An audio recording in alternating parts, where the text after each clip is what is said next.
السلام عليكم ورحمة الله وبركاته. إن الحمد لله نحمده ونستعينه ونستغفره ونعوذ بالله من شرور أنفسنا ومن سيئات أعمالنا. من يهده الله فلا مضل له ومن يضلله فلا هادي له. وأشهد أن لا إله إلا الله وحده لا شريك له وأشهد أن محمدا عبده ورسوله صلى الله تعالى عليه وعلى آله وصحبه وسلم تسليما كثيرا. يا أيها الذين آمنوا اتقوا الله حق تقاته ولا تموتن إلا وأنتم مسلمون. يا أيها الناس اتقوا ربكم الذي خلقكم من نفس واحدة وخلق منها زوجها وبث منهما رجالا كثيرا ونساء واتقوا الله الذي تساءلون به والأرحام إن الله كان عليكم رقيبا. يا أيها الذين آمنوا اتقوا الله وقولوا قولا سديدا يصلح لكم أعمالكم ويغفر لكم ذنوبكم ومن يطع الله ورسوله فقد فاز فوزا عظيما. أما بعد فإن خير الحديث كتاب الله وخير الهدي هدي محمد صلى الله عليه وسلم وشر الأمور محدثاتها وكل محدثة بدعة وكل بدعة ضلالة وكل ضلالة في النار. أعوذ بالله من الشيطان الرجيم. بسم الله الرحمن الرحيم. ولله على الناس حج البيت من استطاع إليه سبيلا. وقال رسول الله صلى الله عليه وسلم بني الإسلام على 5: شهادة أن لا إله إلا الله وأن محمد رسول الله وإقام الصلاة وإيتاء الزكاة وصوم رمضان وحج البيت من استطاع إليه سبيلا. মহান আল্লাহর সমস্ত প্রশংসা যে আল্লাহ রাব্বুল আলামিন যেমন আমাদের উপর কালিমা লা ইলাহা ইল্লাল্লাহ মুহাম্মাদুর রাসূলুল্লাহর শাহাদাত প্রদান করা ফরজ করেছেন, তেমনি ফরজ করেছেন 5 ওয়াক্ত নামাজ কায়েম করা। সেই রকমই ফরজ করেছেন আল্লাহ রাব্বুল আলামিন জীবনে একবার বাইতুল্লাহ হজ আদায় করা। দরুদ ও সালাম নাযিল হোক প্রিয় নবী মুহাম্মদুর রাসূলুল্লাহ সাল্লাল্লাহু আলাইহি ওয়াসাল্লামের প্রতি, যিনি যেমন 5 ওয়াক্ত নামাজ কায়েম করেছেন এবং কায়েম করার তরিকা শিখিয়েছেন, তেমনি হজ কেমন করে করতে হবে তার তরিকাও শিখিয়েছেন এবং তিনিও বাস্তবে হজ করে আমাদেরকে দেখিয়ে দিয়েছেন এবং আল্লাহ রাব্বুল আলামিনের এই ফরজ তিনি আদায় করেছেন। আল্লাহুম্মা সাল্লি আলাইহি আল্লাহুম্মা বারিক আলাইহি। আজকে যেমন আগে থেকেই আপনাদের সাথে ওয়াদা আছে যে আলোচনা হবে হজ সম্পর্কে। হজ শব্দটি আরবি শব্দ হজ। আল হজ মানে উদ্দেশ্য করা, শাব্দিক অর্থ হচ্ছে উদ্দেশ্য করা। শরীয়তের পরিভাষায় হজ বলা হয় বাইতুল্লাহর উদ্দেশ্যে বিশেষ সময়ে বিশেষ কয়েকটি কাজের জন্য হাজির হওয়া, উপস্থিত হওয়া। এখানে উদ্দেশ্য পাওয়া যায়, নিয়ত পাওয়া যায়, মানুষ উদ্দেশ্য করে যায় বাইতুল্লাহ আল্লাহর ঘরে, কাবা ঘরে। তার সাথে সাথে উদ্দেশ্য থাকে কাবা ঘরের সাথে সাথে মেনা, মুজদালেফা, আরাফা, যেই জায়গাগুলিতে হজের কাজকর্ম রয়েছে সেগুলির উদ্দেশ্য থাকে এবং বিশেষ বিশেষ কাজের জন্য যাওয়া হয়। সেই কাজগুলি হচ্ছে ইহরাম, সেই কাজগুলি হচ্ছে তাওয়াফ, সাফা মারওয়ার সাই, সেই কাজগুলি হচ্ছে আরাফায় অবস্থান, মেনায় রাত্রি যাপন, আরও ইত্যাদি ইত্যাদি যেসব কাজ রয়েছে, যে কাজগুলি সম্পর্কে আলোচনা হবে। এই বিশেষ কিছু কাজ হাতে নিয়ে সেসব কাজের উদ্দেশ্য নিয়ে বাইতুল্লাহর দিকে রওনা হওয়া। আর বিশেষ সময় এই জন্য বলা হয়েছে যে হজ যে কোনো সময় হয় না, উমরার মতো। হজের জন্য বিশেষ সময় রয়েছে। মহান আল্লাহ রাব্বুল আলামিন কোরআনে কারীমে ইরশাদ করেছেন আল হাজ্জু আশহুরুম মালুমাত। হজের জন্য কয়েকটি জানাশোনা মাস রয়েছে, যে মাসগুলি হচ্ছে শাওয়াল মাস, জিলকাদা আর জিলহজ মাসের 10 তারিখ পর্যন্ত। এই 2 মাস 10 দিনের মধ্যেই হজের নিয়ত করতে হবে। এর আগে নিয়ত করলেও হজ হবে না, অর্থাৎ রমজান মাসে কেউ যদি নিয়ত করে হজের, তো হজ হবে না। যদি কেউ জিলহজ মাসের 10 তারিখের পরে 11 তারিখে নিয়ত করে যে আজকে হজের উদ্দেশ্যে যাচ্ছে, তাও হজ হবে। আল হাজ্জু আশহুরুম মালুমাত। এই 2 মাস 10 দিনের মধ্যেই হজের নিয়ত করতে হবে। শেষ হবে যেই সময় শেষ হওয়ার সেই সময় শেষ হবে, কিন্তু নিয়ত শুরু করা যায় শাওয়াল মাসের 1ম তারিখ থেকে। শাওয়াল মাসে হজ শেষ হয় না, কিন্তু হজ শুরু করা যেতে পারে। অর্থাৎ কেউ যদি হজের জন্য আসে শাওয়াল মাসের 1ম দিকে চলে আসছে, আর যদি হজে কিরান করে মিকাত থেকে ইহরাম বেঁধে নেয় লাব্বাইক হজ উমরাতান ওয়া হজ্জান, উমরা হজের উদ্দেশ্যে, ইফরাদ করে লাব্বাইক হজ্জান, হজের উদ্দেশ্যে এসেছে, সে ইহরামের অবস্থায় থাকুক 2 মাস 2.5 মাস, কিন্তু তার হজ শুদ্ধ হবে, কারণ হজের মাসে সে ইহরাম বেঁধেছে। রমজান মাসে কেউ যদি আসে যে রমজানে এসছি আর হজের নিয়তে এসছি, হজের এহরাম বেঁধে হজের কেরান না, হবে না, কারণ এখন হজের মাস আসেনি, সময় আসেনি। যেমন জোহরের নামাজ সকাল 10টায় পড়লে হবে না, জাওয়ালের পরে, সূর্য মাথার উপর থেকে গড়ে যাওয়ার পরেই জোহরের নামাজ হবে। ঠিক তেমনই আল্লাহ রাব্বুল বলছেন আল হাজ্জু আশহুরুম মালুমাত। তো এই বিশেষ সময়ে যেতে হবে হজের উদ্দেশ্যে। এই বলছিলাম হজের সংজ্ঞা। পক্ষান্তরে উমরার কোনো সময় নেই, যে কোনো সময়ে যে কোনো দিনে উমরা করা যেতে পারে। এই কথাটা আরো স্পষ্ট করে এই জন্য বলছি যে আমার দেশের কিতাবগুলিতে সুন্নাত বিরোধী কথা লেখা আছে। বছরে কয়েকদিন নাকি উমরা করা যাবে না, অর্থাৎ এই হজের 8 তারিখ থেকে শুরু করে জিলহজ মাসের 8 তারিখ, 9, 10, 11, 12, 13, 8, 9, 10, 11, 12, 13, 5 দিন 6 দিন, 6 দিন হচ্ছে না, উমরা করা যাবে না। কোনো দলিল নেই, না কোরআনে আছে না একটি হাদিস আছে এই মর্মে। কিন্তু আমাদের দেশীয় ফতোয়ার জন্য কোরআন এবং হাদিসের দলিল লাগে না। কেউ আলেমরা একটা মন্তব্য করে দিলেই ফতোয়া হয়ে যায়। কোরআন এবং হাদিসের দলিল না থাকে যদি, এটা কোনো আলেম মন্তব্য করে দিলেই ফতোয়া হয়ে গেল, আর সেটি শরীয়ত হয়ে গেল। এই হচ্ছে দেশীয় ফতোয়ার অবস্থা। সতর্ক এই জন্য করছি যে বেশ কিছু বই, উর্দু বাংলা বই, এসব যেসব দেশ থেকে ছেপে আসছে, ভারত, বাংলাদেশ, পাকিস্তান থেকে ছেপে আসে, এইসব বই এসব কথাবার্তা লেখা আছে। অনেক ভাইয়েরা ওইসব বই দেশ থেকে ম্যানেজ করে বই নিয়ে হজ করতে যান। সুতরাং ওইসব কথা পড়ে বিব্রত হবেন না। স্পষ্ট করে দিলাম যে এগুলি কোরআন এবং হাদিসে নেই, শরীয়তে নেই।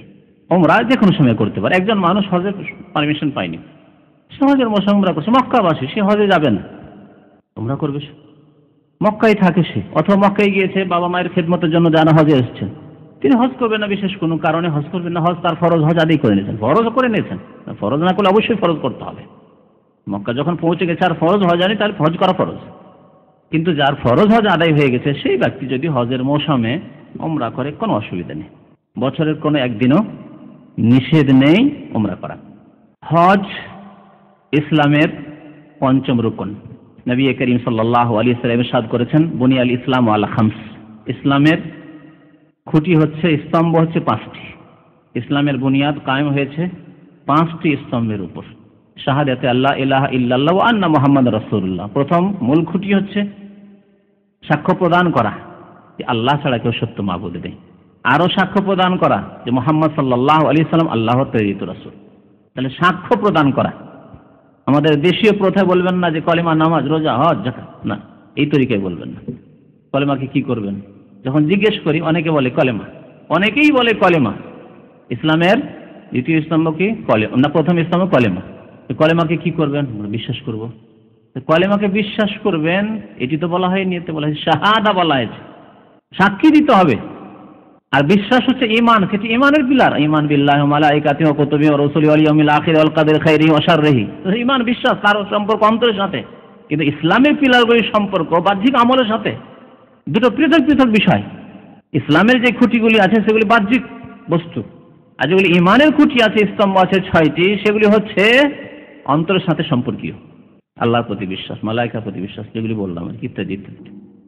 তাহলে এই কথা বলবে না যে কলেমা। আর যখন জিজ্ঞেস করবে এই সম্পর্কে ধারণা নেই যে কলেমা কি করতে হবে, বলতে বিশ্বাস করতে হবে। কেউ যদি বলে যে লিখে রাখতে হবে, বাড়িতে ঝুলিয়ে রাখতে হবে, কেউ বলে তাবিজ করতে হবে, যারা তাবিজ পারি তাবিজ করতে হবে, কলেমার তাবিজ করেন। যারা নকশা করে, কোরআনের নকশা, সূরার নকশা, কলেমার নকশা, নকশা করতে হবে। এসব করে মুসলিম হওয়া যাবে না। মুসলিম হলে কালিমা লা ইলাহা ইল্লাল্লাহ মুহাম্মাদুর রাসূল সাক্ষ্য প্রদান করতে হবে। তারপর আরেকটি কথা শুনেন, যে শুধু কলেমা বিশ্বাস করলে মুসলমান হওয়া যায় না। বহু লোক বিশ্বাসী পৃথিবীতে আছে, অমুসলিম, যারা বিশ্বাস করে ইসলামের সত্যতা। অনেক ইহুদি আছে, খ্রিস্টান আছে, হিন্দু আছে, যারা বিশ্বাস করে যে ইসলাম হচ্ছে সত্যি সত্যি আল্লাহর নাজিলকৃত ধর্ম এবং শেষ ধর্ম। কিন্তু গদিকে টিকিয়ে রাখার জন্য, সমাজের চাপে, পারিবারিক চাপে, নিজের জীবনের হেফাজতের জন্য ভয়ে যে মেরে দিবে, এদেশে যদি মুসলিম হয় লোক মেরে দেবে আমাকে ইত্যাদি, বা আমার ক্ষয়ক্ষতি হবে, আর্থিক ক্ষয়ক্ষতি হবে, আমাকে একঘরে করে দেবে, বহু কারণে মুসলিম হয় না, কলিমা সাক্ষ্য দান করে না। কিন্তু অন্তরে বিশ্বাস আছে, সে কি মুসলিম? মুসলিম নয়। রোম সাম্রাজ্যের রাজা, তার কথা জানে, সে সব কিছু বিশ্বাস করেছিল, কিন্তু সে যখন রাজত্ব দেখলো যে থাকবে না, আর জীবন নিয়ে টানাটানি অবস্থা, তখন সে বলল যে না না, তোমাদের পরীক্ষা করছিলাম, আসলে আমি মুসলমান হতে চাইনি। পরীক্ষা করেছিলাম যে তোমরা কেমন তোমাদের খ্রিস্টান ধর্মের উপর মজবুত আছো। ঠিক মুসলিম নয়। তো কথা হচ্ছে যে বিশ্বাসের সাথে কি লাগবে? সাক্ষ্য লাগবে। আশহাদু, আমি সাক্ষী দিচ্ছি আল্লাহ ইলাহা ইল্লাল্লাহ, কালিমা ইলাহা ইল্লাল্লাহ মুহাম্মাদুর রাসূলুল্লাহ, সাক্ষ্য প্রদান করা। আর কি? দ্বিতীয় হচ্ছে ওয়া ইকামিস সালাহ, নামাজ কায়েম করতে হবে, নামাজ প্রতিষ্ঠা করতে হবে। নামাজ প্রতিষ্ঠা করা মানে নামাজ যেমন ভাবে নবী করিম সাল্লাল্লাহু আলাইহি সাল্লাম পড়েছেন, পড়তে বলেছেন, সে সমস্ত শর্ত, সে সমস্ত বিধিবিধান কে সামনে রেখে নবী করিম সাল্লাল্লাহু আলাইহি সাল্লামের তরিকায় পুরুষরা জামাত সহকারে মসজিদে গিয়ে যতগুলি নিয়ম কানুন রয়েছে শরীয়তি, সবগুলিকে ঠিক রেখে নামাজ কায়েম করতে হবে। তবে কায়েম হবে, সোজা হয়ে কায়েম হবে। কায়েম হবে মানে দাঁড়ানো, প্রতিষ্ঠা হবে। আর নামাজ কায়েম না করলে মুসলিম থাকা যায় না। কারণ আপনি যে সাক্ষ্য প্রদান করলেন, একবার সাক্ষ্য প্রদান করলেন, একজনকে মুসলমান হইল, আমরা জন্মগত মুসলিম, আমরা পেয়ে গেছি, বাবা মায়ের কাছ থেকে পেয়ে গেছি, সাক্ষ্যটা পেয়েই গেছি। তাহলে এই সাক্ষ্য প্রদানের উপরে যে আছি, অটল আছি, এর প্রমাণ প্রতিদিন দিতে হবে। আর তা হচ্ছে 5 ওয়াক্ত নামাজ। আর যে ব্যক্তি 5 ওয়াক্ত নামাজ পড়ে না, তার কাছে কোনো প্রমাণ নেই। নবী করিম সাল্লাল্লাহু আলাইহি ওয়াসাল্লাম এই জন্য বলেছেন যে ব্যক্তি নামাজ পড়ে না, আমাল্লাম ইউহাফিজ আলাইহিন্না, তার কোনো হুজ্জত নেই, মানে তার কাছে কোনো প্রুফ নেই, প্রমাণ নেই, ইসলামের কোনো প্রমাণ নেই তার কাছে। সারাদিন চলে গেল, আপনি যে মুসলিমের প্রমাণ কি? নামাজ পড়েন না। নামাজ ছাড়া আর কোনো প্রমাণ দিতে পারবেন না, আর কোনো প্রমাণ। নামাজ এমন একটি ইবাদত যে ইবাদত অমুসলিম করে না। তাছাড়া সমস্ত কাজ আপনি আপনার শরীর থেকে, পাঞ্জাবি পরা, টুপি পরা, অমুসলিম পরে। গান্ধী টুপি পরতো, বড় বড় নেতারা পাঞ্জাবি পরে, কাফের নেতারা পায়জামা পরে, সালোয়ার কামিজ পরে, অমুসলিমরা দাড়ি রাখে, শিখেরা আপনার চাইতে বড় বড় দাড়ি রাখে। যদিও সেগুলি আপন জায়গায় ঠিক আছে, যেগুলি শরীয়তের বিধান, কিন্তু কথা হচ্ছে যে এগুলি তো অমুসলিম শরিক আছে। কিন্তু নামাজ এমন একটি ইবাদত অমুসলিম তাতে শরিক নেই। এর মাধ্যমে প্রমাণ করবেন নামাজ। তো নামাজ কায়েম করে হজে যেতে হবে। যে কথাটি বলার উদ্দেশ্য যে নামাজ কায়েম করে হজে যেতে হবে। নামাজ না পড়লে সাথে সাথে আপনার ইসলামকে নাকচ করে দিলাম, যে বাবা থেকে যে ইসলাম পেয়েছিলাম, মা থেকে যে ইসলাম পেয়েছিলাম, সেটা আমি মানি না, নাকচ করে দিলাম। এই ইসলামকে নাকচ করে দেওয়ার পর হজ করলে কোনো কাজে আসবে না।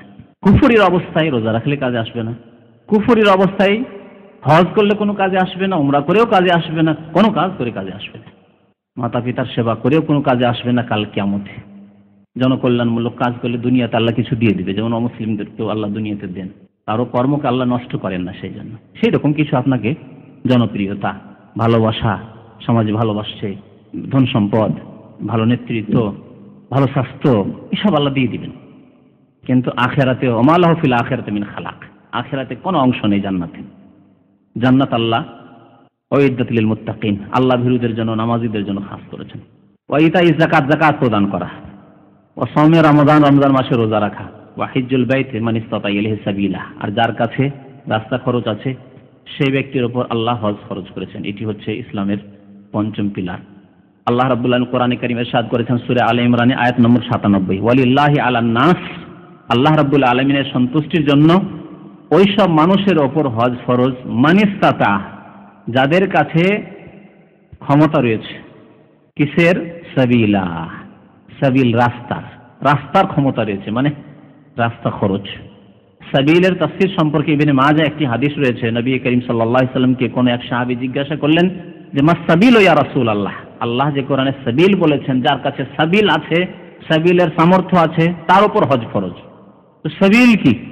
নবী করিম সাল্লাল্লাহু আলাইহি সাল্লাম দুইটি কথা বলেছিলেন, আযাদ ওয়ার রাহিলা, সম্বল, রাস্তার পাথেই রাস্তা খরচ, রাস্তাতে খাওয়া দাওয়া যেসব খরচ লাগে, যদি হোটেল থাকে তো হোটেলের খরচ, যদি আপনি তাঁবুতে থাকেন তাঁবু খরচ, সম্বল, কারণ এগুলি আপনার পয়সার ব্যাপার রয়েছে। আর রাহেলা এবং সাওয়ারি, তখন এক একটি সাওয়ারি লাগতো, কেন উটে মানুষ সফর করতো, তো এক একজনের জন্য এক একটি উটের প্রয়োজন। মদিনা থেকে মক্কা সফর করলে 8 দিন যেতে 8 দিন আসতে, তাহলে একজন মানুষের জন্য একটি উটের দরকার, সেজন্য রাহেলা সাওয়ারি বলেছেন নবী করিম সাল্লাল্লাহু আলাইহি ওয়াসাল্লাম। আজকাল এক একজনের জন্য এক একটা কারের প্রয়োজন নেই, যে কারের মালিক হবেন, হ্যাঁ কারের সমান পয়সা হবে একটা কার কেনার, তাহলে হজ ফরজ হবে নাকি? না, একটা টিকিটের পয়সা হলেই হজ ফরজ। যে যেখানে আছেন পৃথিবীতে, সেখান থেকে মক্কাতুল মুকাররমা যাওয়া আসার পয়সা যদি থাকে, যেভাবে যাওয়া সম্ভব, যদি আপনার দেশ থেকে, আপনার এলাকা থেকে বাই বাস যাওয়া যায়, তাহলে বাসে যাতায়াত খরচ হলেই হলো। যদি এমন দেশে আছেন যে দেশ থেকে বাই বাস আসা যায় না, পানি জাহাজ আছে, তো পানি জাহাজ সুবিধা এরোপ্লেন চাইতে, পানি জাহাজে যাতায়াত করা যাবে এতটা খরচ হয়ে গেছে, তাহলে হজ ফরজ হয়ে গেছে। যে দেশ থেকে পানি জাহাজ নেই বা বাস যাতায়াতের ব্যবস্থা নেই, সেই দেশ থেকে এরোপ্লেনে আসার তার কাছে টিকিটের ব্যবস্থা হয়ে গেছে, এবং তার সাথে তার কাছে রাস্তার খরচ রয়েছে, পাথেই রয়েছে। এর সাথে সাথে আর একটা কাজ করতে হবে, সেটি হচ্ছে যে আপনার ওপর যাদের ব্যয় বহন করার দায়িত্ব রয়েছে, আপনার স্ত্রী বাড়িতে রেখে এসেছেন, 1 মাস আপনি হজে থাকবেন, তাহলে তাদের ভরণ পোষণ দিয়ে যেতে হবে। এই দেশ থেকে যেসব ভাইরা হজে যাচ্ছেন তারা 1 মাস না 8 দিনের জন্য হজে যাচ্ছেন, তাহলে 8 দিনের খরচের ব্যবস্থা দিয়ে যেতে আপনার পরিবারকে, আপনার ছেলে মেয়েদের খরচ দিয়ে যেতে হবে। আপনার বাবা মায়ের খরচ যদি আপনার উপর ফরজ থাকে, মানে তারা তাদের ওই রকম নেই, সচ্ছলতা নেই যে তারা স্বয়ংসম্পূর্ণ আপনার খরচ দিয়ে চলে, তাহলে আপনার উপর ফরজ এই ক্ষেত্রে এই সব খরচ দিয়ে যেতে হবে। যে কদিন হজে থাকবেন সেই কয়দিনে হজ থেকে ফিরে আসবেন, আবার রুজি রোজগার করবেন, আবার টাকা পাঠাবেন, তাহলে হজ ফরজ। তাহলে কত অল্প পয়সায় হজ ফরজ হয়ে যায়, কত অল্প পয়সায় হজ ফরজ হয়ে যায়। দেখুন, এখান থেকে যাওয়ার জন্য আমি এই জন্যই বলি যে যার কাছে 1500 রিয়াল আছে দামাম থেকে, তার উপর হজ ফরজ হয়ে আছে, তার উপর ঋণ চেপে নেই, তার উপর এমন কোনো ফরজ হক নেই যেগুলি দিতেই হবে এখন, তাহলে হজ ফরজ। এবং হজ ফরজ হওয়ার পরে যত তাড়াতাড়ি সম্ভব আদায় করতে হবে, মানে যেই বছরই হজ ফরজ হয়েছে সেই বছরই হজ আদায় করতে হবে। এটি হচ্ছে শরীয়তের বিধান। এই হজের গুরুত্ব এত অপরিসীম যে ওমর ইবনে খাত্তাব রাদিয়াল্লাহু তাআলা আনহু, আমিরুল মুমিনিন, সুনানে সাঈদ ইবনে মানসুর একটি হাদিসের কিতাব আছে, তাতে ওমর ইবনে খাত্তাবের এই বক্তব্যটি রাদিয়াল্লাহু তাআলা আনহু উল্লেখ করা হয়েছে। তিনি তার খেলাফত কালে একবার ঘোষণা করলেন যে লাকাদ হামামতু আন আবআসা রিজালান ইলা হাযিহিল আমসার, আমার ইচ্ছা হচ্ছে যে বিভিন্ন যে ইসলামিক শহরগুলি আছে, মিশর, বাসরা, কুফা, দামেস্ক, মক্কা, মদিনা, বিভিন্ন শহরে বিভিন্ন গ্রামে আমার কিছু প্রতিনিধিকে আমি ছেড়ে দিতে চাই। ফায়ানজুরু কুল্লা মান লাহু জিদা, এবং তারা গিয়ে পর্যবেক্ষণ করে দেখবে তারা গিয়ে যে কার হজ করার শক্তি রয়েছে, ওয়ালাম ইয়াহুজ, অথচ তারা হজ করেনি, হজ করার শক্তি সামর্থ্য রয়েছে অথচ হজ করেন। লিয়াযরিবু আলাইহিমুল জিজিয়া, কারণ এদের ওপর আমি জিজিয়া লাগিয়ে দিতে চাই। আমার এই প্রতিনিধিদেরকে বলবো যে সেই এলাকায় ওই লোকদের নাম নোট করে তাদের উপর জিজিয়া কর লাগিয়ে দাও। জিজিয়া কর কার উপর লাগানো হয়? অমুসলিমদের উপর। মুসলিম দেশে ইসলামিক দেশে অমুসলিমরা জিজিয়া কর দিয়ে ইসলামিক সরকারের কাছে, মুসলিম সরকারের কাছে নিরাপত্তা হাসিল করবে। মুসলিমরা জিজিয়া কর দেবে না, কারণ মুসলিমরা কালিমা লা ইলাহা ইল্লাল্লাহ মুহাম্মাদুর রাসূলুল্লাহ শাহাদাত দিয়ে জিজিয়া কর চাইতে অনেক বেশি তারা যাকাত প্রদান করে। তাদের ধন সম্পদের, খাদ্য দ্রব্যের সবকিছুর যাকাত তারা প্রদান করে। মুসলিম যাকাত দেবে? যাকাত দেবে না। তাহলে মুসলিম দেশে তাদেরকে একটি দায়িত্ব রয়েছে, সেটা হচ্ছে জিজিয়া দেওয়া। এই জিজিয়া দেওয়ার মাধ্যমে তাদের সারেন্ডার করা, আত্মসমর্পণ করা, যে এই ইসলামিক যে প্রশাসন রয়েছে, ইসলামিক দেশ রয়েছে, মুসলিম দেশ রয়েছে, এই দেশের রাষ্ট্রনেতার কি করি? আনুগত্য করি, বিরুদ্ধাচরণ করি না। এবং ইসলামিক সরকারের, মুসলিম সরকারের দায়িত্ব হচ্ছে যে সেই সব অমুসলিমদের জান, মাল, ইজ্জত, আবরুর, তাদের নারী, শিশু সবার নিরাপত্তা দান করা, হেফাজতের দায়িত্ব। জিজিয়া কর দেবে তারা, তাদের দায়িত্ব, আর সরকারের দায়িত্ব হচ্ছে তাদের হেফাজত করা। লিয়াযরিবু আলাইহিমুল জিজিয়া মা হুম বিমুসলিমিন, কারণ যারা হজের শক্তি থাকা সত্ত্বেও হজ করল না, তারা মুসলিম নয়, তারা মুসলিম নয়। ওমর ইবনে খাত্তাব রাদিয়াল্লাহু তাআলা আনহুর এই বক্তব্য। চতুর্থ খলিফা আলী ইবনে আবি তালিব রাদিয়াল্লাহু তাআলা আনহুর বক্তব্য শুনেন। তিনি বলছেন, মান কাদার আলাল হজ, সুনানে সাঈদ ইবনে মানসুর এই রিওয়ায়াতটি রয়েছে, যে ব্যক্তির হজ করার শক্তি সামর্থ্য রয়েছে, ওয়ালাম ইয়াহুজ, অথচ হজ করল না, সুম্মা তারাকাহু, মান কাদার আলাল হজ, যে ব্যক্তি হজ করতে পারবে, সুম্মা তারাকাহু, কিন্তু হজ করল না। আসলেন এখানে সৌদি আরবে, আসার পরে মাশাআল্লাহ আয় উপার্জন করলেন, তারপরে টাকাও হয়েছিল মক্কা পৌঁছার, আর হজের মৌসুমও পেয়েছিলেন, এমন না যে 3 মাসের জন্য আসলেন তারপরে আবার এক্সিট লাগিয়ে দিলেন, তাহলে হজ করার সুযোগ হয়নি। এসেছেন, তারপর হজের মৌসুমে আসেনি, আপনাকে এক্সিট লাগিয়ে পাঠিয়ে দেওয়া হয়েছে, বা থাকতে পারে অসুস্থ হয়ে দেশে চলে গেছেন, মাজুর, আর দেশ থেকে আসার মতো আপনার কাছে পয়সা নেই, কিন্তু এখানে এসে থাকলেন, বছর থাকলেন, 2 বছর থাকলেন, আর হজের মৌসুম আসলো, হজের মৌসুম আপনার কাছে মক্কাতুল মুকাররমা পৌঁছা টাকা পয়সা ছিল, হজ ফরজ হয়ে গেছে, সুম্মা তারাকাহু, অতঃপর কি করলো? হজ করলো না, হজকে তরক করলো, না করেই চলে গেল দেশে। ফালা আলাইহি, তাহলে আইয়ামুতা ইয়াহুদিয়ান ও নাসরানিয়ান, সে ইহুদি হয়ে মরুক অথবা খ্রিস্টান হয়ে মরুক, আল্লাহ এইসব মুসলিমদের কোনো পরোয়া করে না, যারা হজের শক্তি থাকা সত্ত্বেও হজ করলো না। এখানে অনেক লোকেরা 5 বছর 7 বছর থাকে, হজের পর হজ, হজের পর হজ, মৌসুম চলে যায়, দেশে যায়, ছুটি কাটিয়ে আসে, হজ করে না। আর আমাদের বাংলা ভাষাভাষী মুসলিমদের কাছ থেকে এই কথাটি বেশি শোনা যায়। কি হজ করেছেন? ওমরা হজ করেছি। হজ করেছেন বলেন, কি বলবে? ছোট হজ করেছি হুজুর, ওমরা হজ করেছি। ওমরা হজ কেউ বলবে, কেউ বলে ছোট হজ। কে যে শিখিয়ে দিয়েছে যে ওমরা হজ ছোট হজ, অথবা উমরা হজ, কোথায় আছে? উমরার নাম আমরা। আল্লাহ বলেছেন ওয়াতিমুল হজ্জা ওয়াল উমরাতা লিল্লাহ, আল্লাহর জন্য তোমরা উমরা এবং হজ পুরা করো। তাহলে উমরা হজ আলাদা আলাদা জিনিস। হজ ফরজ হওয়ার পর তাড়াতাড়ি করতে হবে, এই মর্মে আব্দুল্লাহ বিন আব্বাস রাদিয়াল্লাহু তাআলা আনহুমা থেকে একটি হাদিস রয়েছে মুসনাদ আহমদে। নবী করিম সাল্লাল্লাহু আলাইহি ওয়াসাল্লাম ইরশাদ করেছেন, তাআজ্জালু ইলাল হজ, তোমরা হজের জন্য তাড়াতাড়ি করো।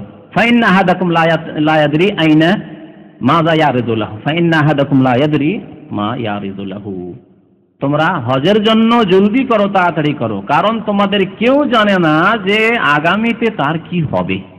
আগামীতে সে মৃত হবে, আগামীতে সে অসুস্থ হবে, আগামীতে সে দূরে চলে যাবে, দেশে চলে যাবে, যারা প্রবাসী এখানে দেশে চলে যাবে, আগামীতে তার কাছে পয়সা থাকবে না, দরিদ্র হয়ে পড়বে, ইত্যাদি ইত্যাদি। আগামীতে তাকে চিকিৎসার পেছনে অনেক পয়সা খরচ করতে হবে, তার পক্ষে সম্ভব না, টাকা থাকলেও হজ করা সম্ভব না।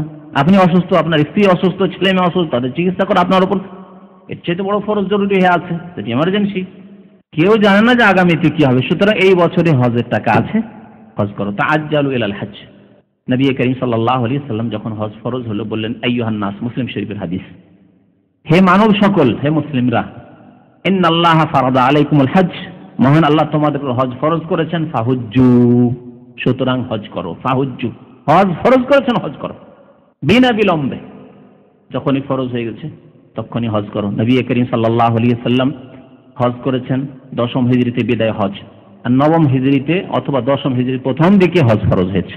এটি হচ্ছে সঠিক কথা। হজ ফরজ হওয়ার পরের বছরই নবী করিম সাল্লাল্লাহু আলাইহি ওয়াসাল্লাম হজ করেছেন। যে বছর হজ ফরজ হয় সেই বছরে মুশরিকরা একাকার হয়েছিল মক্কার আনাজ কানাচে। আল্লাহ রাব্বুল আলামিন চাইছিলেন যে আমার রাসূল সাল্লাল্লাহু আলাইহি ওয়াসাল্লাম যখন হজ করবেন তখন কোনো মুশরিক থাকবে না বাইতুল্লাহর আশেপাশে। তাহলে এই ঘোষণার প্রয়োজন ছিল।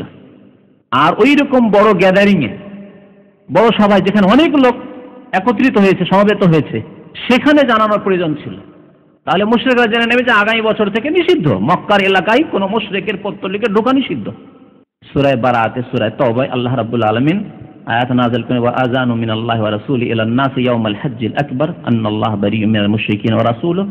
তারপরে আল্লাহ রাব্বুল বলছেন আয়াতে যে ইয়া আইয়ুহাল্লাযীনা আমানু ইন্নামাল মুশরিকুনা নাজাস, নিঃসন্দেহে মুশরিকরা হচ্ছে অপবিত্র, নাপাক, তাদের অন্তর নাপাক, কুফর, শিরক, পৌত্তলিকতা, কবর মাজার পূজা ঢুকে আছে। যার মধ্যে শিরক আছে সেই নাপাক। তার দেহের চামড়া নাপাক নয়, তার গোশত নাপাক নয়, নাপাক কে? তার আকীদা, বিশ্বাস নাপাক। ইন্নামাল মুশরিকুনা নাজাস ফালা ইয়াকরাবুল মসজিদাল হারাম। এবং এই নাপাকি হচ্ছে বাহ্যিক নাপাকি, অপবিত্রতার চেয়ে অনেক বড় নাপাকি। একটা হচ্ছে বাহ্যিক নাপাকি, যে আপনার কাপড়ে বা শরীরে পেশাব এখানে কিছু লেগে আছে, নাপাক জিনিস লেগে আছে বা মদ লেগে আছে। আর আরেকটি নাপাকি হচ্ছে যে অন্তরে কুফরি, শিরক, গৌসুল আজম, মাদাদ, চিশতি, মাদাদ এসব ঢুকে আছে। এই নাপাকি বাহ্যিক নাপাকির চাইতে অনেক বড়। কেউ যদি কাপড়ে পেশাব লাগিয়ে রাখে আর ওই অবস্থায় নামাজ পড়ে তো গুনাহগার, কিন্তু সে কাফের নয় যদি এটিকে বৈধ না মনে করে। কিন্তু যে ব্যক্তি আল্লাহ ছাড়া অন্যকে সিজদা করলো, যে ব্যক্তি আল্লাহ ছাড়া অন্যের কাছে ফরিয়াদ করলো, যে ব্যক্তি আল্লাহ ছাড়া অন্যের কাছে দোয়া করলো, যে ব্যক্তি আল্লাহ ছাড়া অন্যের জন্য খাসি মোরগ জবাই করলো, যে ব্যক্তি আল্লাহ ছাড়া অন্যকে বললো ইয়া গাউসুল আজম মাদাদ, তুমি দয়া করো, উদ্ধার করো, বালা মুসিবত দূর করো, হে গরিব নওয়াজ তুমি আমাকে সন্তান দান করো, সেই ব্যক্তি বড় মুশরিক, বড় মুশরিক। আল্লাহ তার জন্য জান্নাত হারাম করেছে। ইন্নামাল মুশরিকুনা নাজাস, মুশরিকরা নাপাক।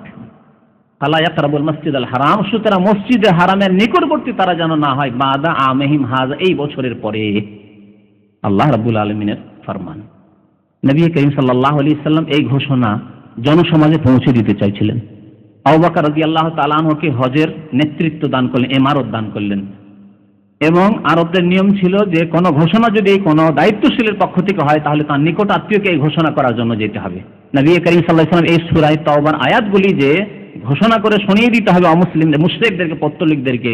তার জন্য বাছাই করলেন আলী ইবনে আবি তালিব রাদিয়াল্লাহু তাআলা আনহুকে। তাকে আয়াতগুলি দিলেন আর বললেন যে মৌসুমে গিয়ে, হজের মৌসুমে মেনায়, আরাফায়, মুজদালিফায়, যেখানে যেখানে জনসমাজ রয়েছে, যেখানে একত্রিত হয়েছে লোকেরা, সেখানে গিয়ে ঘোষণা করে শুনিয়ে দেবে যে আন্নাল্লাহ বারিয়্যুম মিনাল মুশরিকিন ওয়া রাসূলুহু, মুশরিক থেকে আল্লাহ এবং রাসূল সম্পর্ক ছেদের ঘোষণা করেছেন। ইন্নামাল মুশরিকুনা নাজাস ফালা ইয়াকরাবুল মাসজিদাল হারাম বা'দা আমিন হাযা। নবী করিম সাল্লাল্লাহু আলাইহি ওয়াসাল্লাম বললেন যে আল্লাহ ইয়াদখুলা বা'দা হাযাল আমি মুশরিক ওয়া লা ইয়াতুফু বিল বাইতি উরিয়ান, এই বছরের পরে কোন মুশরিক যাতে করে বাইতুল্লাহিল হারামে প্রবেশ না করে। আর আগের যুগে মুশরিকরা, পত্তলিকরা উলঙ্গ হয়ে, নারী পুরুষ উলঙ্গ হয়ে তাওয়াফ করত, এটিকে ইবাদত মনে করত। যেমন ন্যাংটা পীর রয়েছে, ওই ধর্ম হচ্ছে ন্যাংটা পীরের ধর্ম আছে না, বাংলাদেশে ন্যাংটা পীর, আর ভারতের ন্যাংটা সাধু আছে। এই ন্যাংটা সাধু, ন্যাংটা পীরের ধর্ম কিন্তু খুব প্রাচীন ও মুশরিক ধর্ম, এই নূহ আলাইহিস সালামের যুগে থেকে চলে আসে মুশরিকানা ধর্ম। আর নবী করিম সাল্লাল্লাহু আলাইহি ওয়াসাল্লামের জামানায়, যে জাহিলিয়াতের জামানায়, তার পূর্বে যে মুশরিকরা ছিল, আবু জাহল, আবু লাহাবদের ধর্ম, এই ধর্ম কিন্তু। ওয়ালা ইয়াতুফু বিল বাইতি উরিয়ান, আর কোন ব্যক্তি, নারী হোক আর পুরুষ হোক, উলঙ্গ হয়ে যাতে করে বাইতুল্লাহর তওয়াফ না করে, ঘোষণা করে দিলেন নবী করিম সাল্লাল্লাহু আলাইহি ওয়াসাল্লাম নবম হিজরিতে। তারপরে দশম হিজরিতে বিদায় হজ করলেন নবী করিম সাল্লাল্লাহু আলাইহি ওয়াসাল্লাম। তো হজ ফরজ হওয়ার সাথে সাথে হজ আদায় করতে হবে। হজ জীবনে একবার ফরজ। সহিহ বুখারীতে হাদিস রয়েছে, আল হাজ্জু মাররাহ, হজ হচ্ছে জীবনে একবার ফরজ।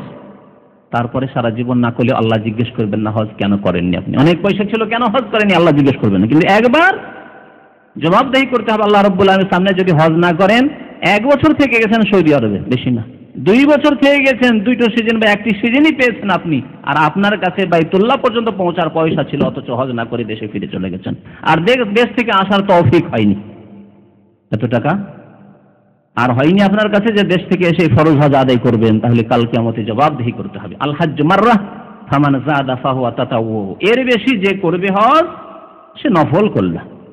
হজ এবং উমরার ফজিলত শোনায়, 2টি হাদিস শোনাবো ফজিলত। নবী করিম সাল্লাল্লাহু আলাইহি ওয়াসাল্লাম ইরশাদ করেছেন, আল উমরাতু ইলাল উমরাতি কাফফারাতুন লিমা বাইনাহুমা, উমরা আর আরেক উমরা, এক উমরা করলেন 2-4-6 মাস পরে, 1 বছর পরে আরেক উমরা করলেন। এক উমরা থেকে আরেক উমরার মাঝে যে গুনাহগুলি হবে, ছোট ছোট গুনাহ, সাগীরা গুনাহ, ওলামারা বলেছেন সাগীরা গুনাহ, ছোট গুনাহগুলিকে আল্লাহ মাফ করে দেবেন উমরার বরকতে। উমরার নেকিতে আল্লাহ মাফ করে দেবেন, উমরার নেকি তো হবে, কিন্তু ছোট গুনাহগুলি আল্লাহ মাফ করে দেবেন। কিন্তু উমরা আল্লাহ সন্তুষ্টির জন্য করতে হবে। হ্যাঁ, উমরা আল্লাহ সন্তুষ্টি, এই জন্য বলছি যে অনেকে যান উমরায় আছেন, না কর্নিশ ঘুরতে গিয়েছেন, বিচে গিয়েছেন, না কোনো অন্য মুসলিম দেশে ভ্রমণ করে থাইল্যান্ড গিয়েছেন, না বাহরাইন গিয়েছেন, বুঝেন না, এই অনুভূতি নেই যে কোথায় আছে সে, কি অবস্থায় আছে। যেই গুনাহ সে থাইল্যান্ডে গিয়ে করত, যে পাপ দেশে করে, সেই পাপ সেই অবস্থা তার মক্কাতুল মুকাররমে গিয়ে, হারাম শরীফ থেকে বেরিয়ে বা হারামের বাইরে নামাজ পড়ে সিগারেট ধরিয়ে দিল, রাস্তায়, হজের সফরে, উমরার সফরে, ওই সব গুনাহ হচ্ছে যে সব গুনাহ তার বাড়িতে হয় বা অন্য কোনো দেশে গেলে হয়। এদিকে তাকায় ওইদিকে তাকায়, কেন ভিড় ভিড়ে বহু মহিলারা আছে যারা বেপরদা হয়ে থাকে, যাদের চেহারা খোলা থাকে কমের পক্ষে, বহু মহিলারা থাকে বিভিন্ন দেশের মহিলাদের ধারণা বা তাদের গার্জেনদের ধারণা যে চেহারা ঢাকা এত জরুরি নয়, আর বিশেষ করে এহরামের অবস্থা, এরকম একটা ধারণা অনেকের আছে, ভুল ধারণা যদিও, কেন অপর পুরুষ থাকলে চেহারা ঢেকে রাখতে হবে এহরামের অবস্থায় হলেও। আর এই অবস্থায় এইদিকে তাকানো ওইদিকে তাকানো, শুধু হারাম নজর দেওয়া, এইরকম বহু পাপ করতে থাকে হাজী সাহেবরা। হাজী সাহেবরা এসে অনেক সময় আপোষে ঝগড়া করতে থাকে, সামান্য সামান্য কথা নিয়ে লড়াই ঝগড়া আর চিৎকার করা, অশ্লীল অকথ্য ভাষা, এসব করতে থাকে। তো হজে উমরা এসে যদি এইরকম করে তাহলে হবে না। আল উমরাতি আলাল উমরাতে কাফফারাতুন লিমা বাইনাহুমা, ছোট ছোট গুনাহগুলি আল্লাহ মাফ করে দেবেন। আর বড় গুনাহগুলি সম্পর্কে ওলামারা বলেছেন যে আশা করা যে আল্লাহ মাফ করবেন, কিন্তু মাফ তওবার সাথে।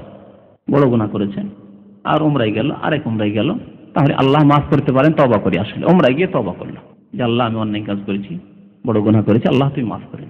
ওয়াল হজ্জুল মাবরুর লাইসা লাহু জাযাউন ইল্লাল জান্নাহ, আর যদি হজ মকবুল হয়ে যায় আল্লাহর দরবারে, শুধু হজ বলেন, নবী করিম সাল্লাল্লাহু আলাইহি ওয়াসাল্লাম বলেছেন আল হজ্জুল মাবরুর, হজ যদি মাবরুর মানে মকবুল হয়, আল্লাহর দরবারে গ্রহণ হয়ে যায়, আল্লাহ যদি সাদে গ্রহণ করেন, কবুল করে নেন, তাহলে তার প্রতিদান সবচেয়ে বড় প্রতিদান ইল্লাল জান্নাহ, একমাত্র জান্নাত। আল্লাহ রাব্বুল আলামিন সবচেয়ে বড় নিয়ামত দিবেন, জান্নাত দান করবেন, যা হচ্ছে একজন মুসলিমের টার্গেট, লক্ষ্য উদ্দেশ্য। প্রত্যেকটি আমলের উদ্দেশ্য হচ্ছে আপনার আখিরাতকে সুখী করা। নামাজ পড়ছেন ওই জান্নাতে যাওয়ার জন্য, কালিমা লা ইলাহা ইল্লাল্লাহ বিশ্বাসী হয়েছেন আর শাহাদাত দান করেছেন ওই জান্নাতে যাওয়ার জন্য, রমজানের রোজা রেখেছেন আর কিয়াম করেছেন, তারাই পড়েছেন ওই জান্নাত যাওয়ার জন্য, যাকাত দিচ্ছেন ওই জান্নাতে যাওয়ার জন্য, মাতা পিতার সেবা করেছেন জান্নাতে যাওয়ার জন্য, ইয়েতিম মিসকিন বিধবা যাকে দান খেরাত করেন ওই জান্নাতে যাওয়ার জন্য। হজ যদি আল্লাহর দরবারে কবুল হয়ে যায় তাহলে তার প্রতিদান হচ্ছে ইল্লাল জান্নাহ, একমাত্র জান্নাত। আল্লাহ রাব্বুল আলামিন বহু আমলের নেকির কথা বলেছেন, অশেষ সওয়াব রয়েছে, বিনা হিসাবে তাকে নেকি দেওয়া হবে। যেমন রোজা সম্পর্কে নবী করিম সাল্লাল্লাহু আলাইহি ওয়াসাল্লাম কি বলেছেন, যে আল্লাহ রাব্বুল আলামিন হাদিসে কুদসিতে রয়েছে, আল্লাহ বলেছেন আমি তার বদলা দেব। আল্লাহ নেকি লিখবেন, নেকি দেবেন, যে এত নেকি, বিনা হিসাবে নেকি দাও। কিন্তু হজ যদি কবুল হয়ে যায় তো লাইসা লাহু জাযাউন ইল্লাল জান্নাহ, আল্লাহ জান্নাত দেবেন কবুল হয়ে গেলে। হজ কবুল হলো কি হলো না এর লক্ষণ আছে। কবুল হওয়ার লক্ষণ হচ্ছে যে হজ থেকে ফিরে আসার পরে দিনদারি, পরহেজগারি, আল্লাহ ভীরুতা বৃদ্ধি পাবে, ঈমানি ইসলামী পরিবর্তন আসবে।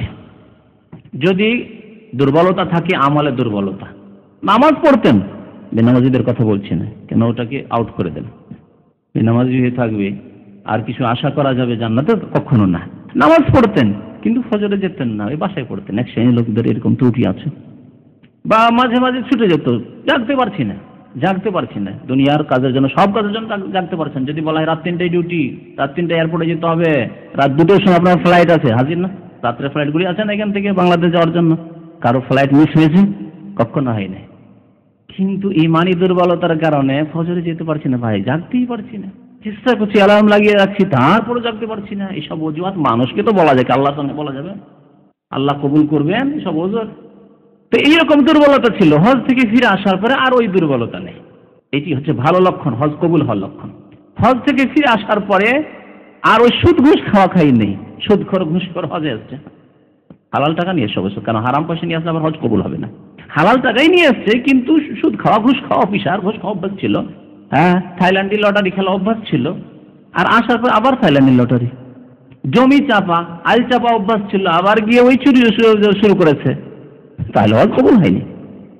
যদি সংশোধন না হয় জীবনের, ঈমানি উন্নতি না হয়, তাকওয়া পরহেজগারি আল্লাহ ভীরুতার উন্নতি না হয়, তাহলে জানতে হবে যে হজ মাবরুর হয়নি, হজ মাকবুল হয়নি। দ্বিতীয় হাদিস শুনে আপনাদেরকে হজের ফজিলতে নবী করিম সাল্লাল্লাহু আলাইহি ওয়াসাল্লাম বলেছেন, মান হাজ্জা, যে ব্যক্তি হজ করলো, ফালাম ইয়ারফুস ওয়ালাম ইয়াফসুক, সেই ব্যক্তির যৌন সম্পর্কীয় কোনো গুনাহ করলো না। হজে গিয়ে যৌন সম্পর্কীয় কোনো গুনাহ করলো না। ইহরামের অবস্থায় আপন স্ত্রীও হালাল নাই, ঠিক না? স্ত্রীর সাথে যেসব জায়েজ রয়েছে সেসব ইহরামের অবস্থায় জায়েজ নাই। তো স্ত্রীকে নিয়ে যাওয়ার পরে ভাবছেন যে বিচেই বসে আছি, হয়তো বিবির সাথে মেনায় বসে আছেন, আরাফায় বসে আছেন, আর দুয়া কালাম ব্যবহার বন্ধ কি করবেন? হাসি, রহস্য, মজাক, রসিকতা ওই চলছে, তাহলে তো রাফাত করলেন। আল্লাহ রাব্বুল বলছেন যে আল হাজ্জু আশহুরুম মালুমাত, আবার আয়াতটি পড়ি, তারপরে আয়াতটি, ফামান ফারাদা ফীহিন্নাল হাজ্জা, সুতরাং এই কয়েক মাসের মধ্যে যারা হজের নিয়ত করবে, ফালা রাফাসা ওয়ালা ফুসুকা ওয়ালা জিদালা ফিল হজ্জ। কোরআনের কথা আগে শোনাই, তারপরে হাদিসটি শোনাচ্ছি আপনাদেরকে। আল্লাহ কি বলছেন? যারা হজের নিয়ত করবে, হজে প্রবেশ করে যাবে, এখন হজের ইহরাম বেঁধে নিয়েছেন আপনি মিকাত থেকে, বা উমরার ইহরাম বেঁধে নিয়েছেন, ফালা রাফাসা, যৌন সম্পর্কে কোনো গুনাহ নয়।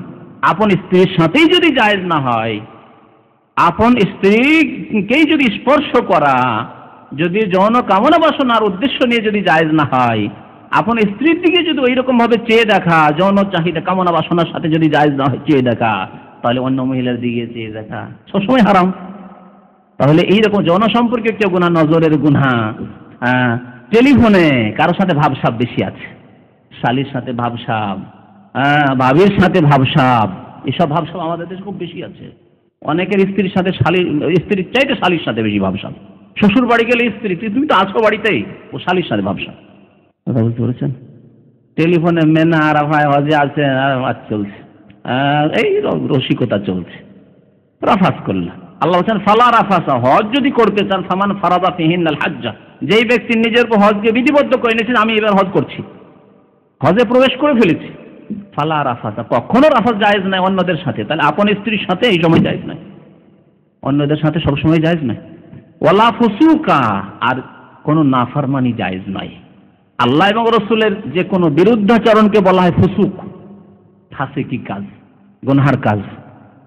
কোনো গুনাহ জায়েজ নাই। তাহলে কেউ যদি সিগারেট পান করতে থাকে, জর্দা দেওয়া পান খেতে থাকে হজের মৌসুমে, তাহলে সে ফুসুক করতে থাকলো, ফাসিকি কাজ করতে থাকলো। ওয়ালা জিদালা ফিল হজ, বিশেষ করে আল্লাহ রাব্বুল আলামিন মানুষকে সৃষ্টি করেছেন, মানুষের ফিতরাত জানেন।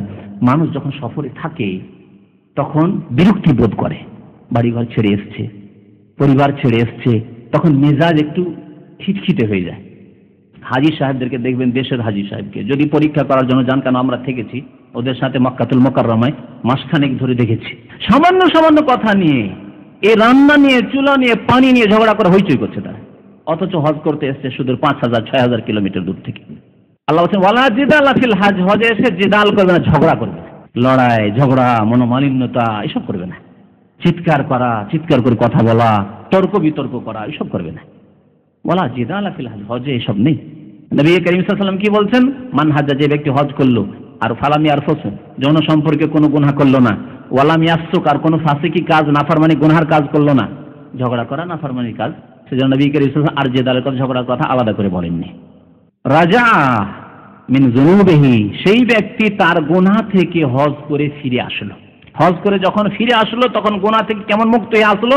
কায়াউমিন ওয়ালাদাতহু উম্মুহু, যেই দিন তার মা তাকে পেট থেকে ভূমিষ্ঠ করেছিল, মায়ের পেট থেকে পৃথিবীতে এসেছিল। কিভাবে এসেছিল?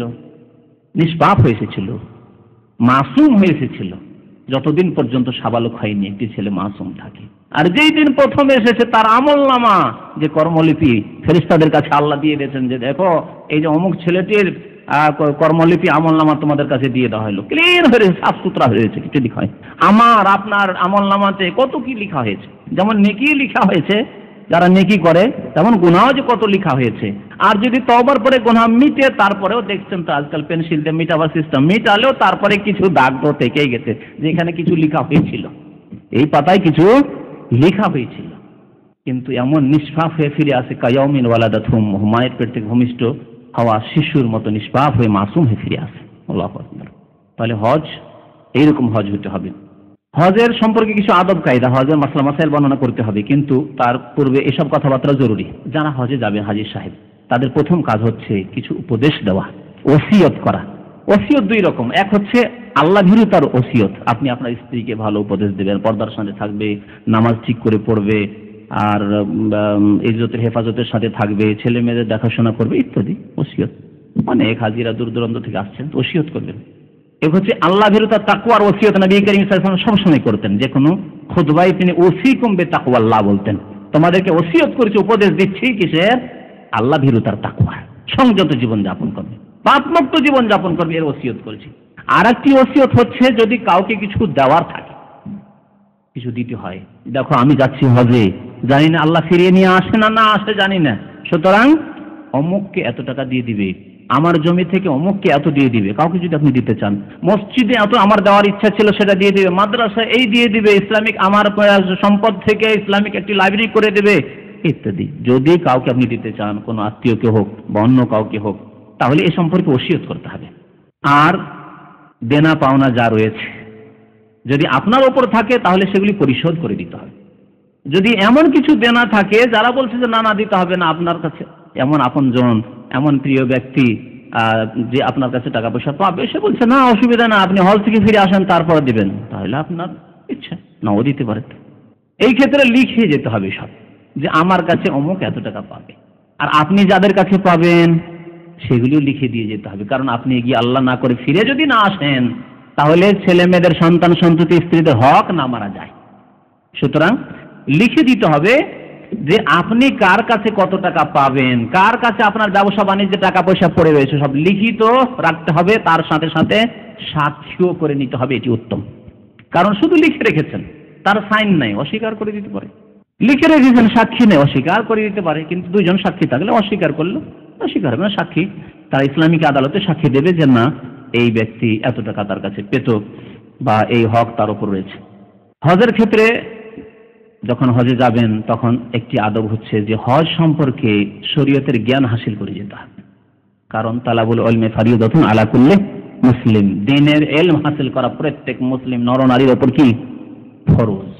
আপনি হজে যাচ্ছেন তখন আপনার উপর হজ সম্পর্কে জ্ঞান হাসিল করা ফরজ। হজ একটি ইসলামের পঞ্চম রকম ফরজ, এটি প্রত্যেক মুসলিমকে জানতে হবে। আর হজের বিস্তারিত মসলা মাসাইল, কি করণীয় কি বর্জনীয়, হজের অবস্থা ইহরাম অবস্থায় কি করা যায় কি করা না যায়, কিভাবে হজ করতে হয়, এ সম্পর্কে জ্ঞান হাসিল করা একজন ওই ব্যক্তি, যে ব্যক্তি হজের উদ্দেশ্য করেছে, নিয়ত করেছে, তার জন্য ফরজ।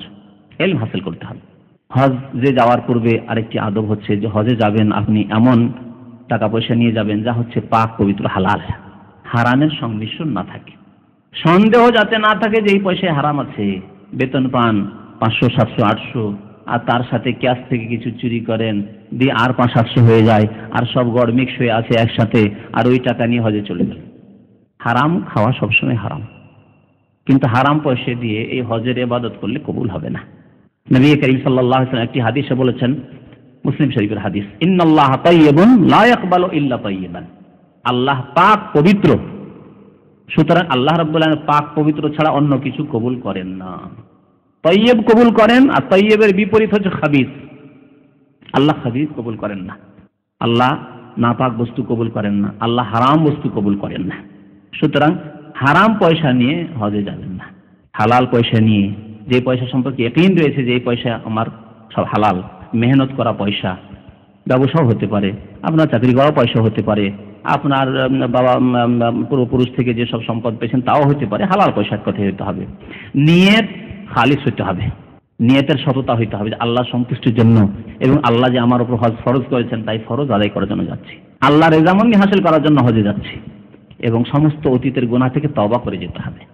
মহান আল্লাহ কোরআনে ইরশাদ করেছেন, ওয়াতুবু ইলাল্লাহি জামিআন আইয়ুহাল মুমিনুনা লাআল্লাকুম তুফলিহুন। হে মুমিনরা, তোমরা আল্লাহর দরবারে তওবা করো যাতে করে তোমরা সফল।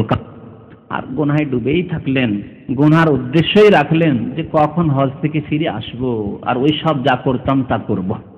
এখানকার প্রবাসী যুবক বহু হাজিদের কথা বলছি, যারা হজে যাচ্ছেন, হজে গিয়ে আর টিভি দেখতে পান না, হজে গিয়ে আর ওই সিরিয়াল দেখতে পান না, হজে গিয়ে আরো ফিল্ম দেখতে পান না, হজে গিয়ে ওই মহিলার আওয়াজে কণ্ঠে খবর শুনতে পান না। আর কয়েকদিন থেকে খবরের সাথে কোনো সম্পর্ক নেই, দেশে যে কি হচ্ছে আর না হচ্ছে, কত বড় যে রাজনীতিবিদ, খবর শুনতে হবে, কে কয়জন মরলো আজকে, কে কাকে মারলো, কোন দল কাকে পিটাতে, কোন দলকে পিটাতে পারলো, এসব জানতে হবে। হ্যাঁ, কোন জায়গায় একটি বাস দুর্ঘটনা হইলো, এসব জানতে হবে মুসলিম।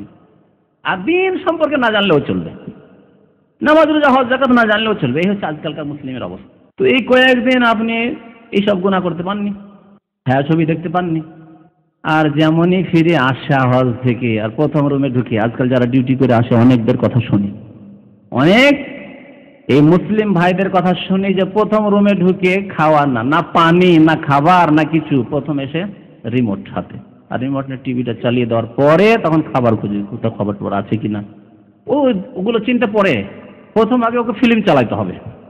এই যদি অবস্থায় থাকে যে কখন হজ থেকে ফিরবো যে ফিল্ম দেখবো, কখন হজ থেকে ফিরবো যে থাইল্যান্ডি লটারি খেলবো, কখন হজ থেকে ফিরবো যে ওই শিকতে সিডি বিক্রি করব, কখন হজ থেকে ফিরবো যে গুনাহ করব, তাহলে এই নিয়তে সততা নেই। ইন্নামাল আমালু বিন্নিয়াহ, নবী করিম সাল্লাল্লাহু আলাইহি ওয়াসাল্লাম বলেছেন, আমল নির্ভর করে, হজও নির্ভর করে নিয়তের উপর, যে আপনি কি নিয়ত নিয়ে হজে গিয়েছেন।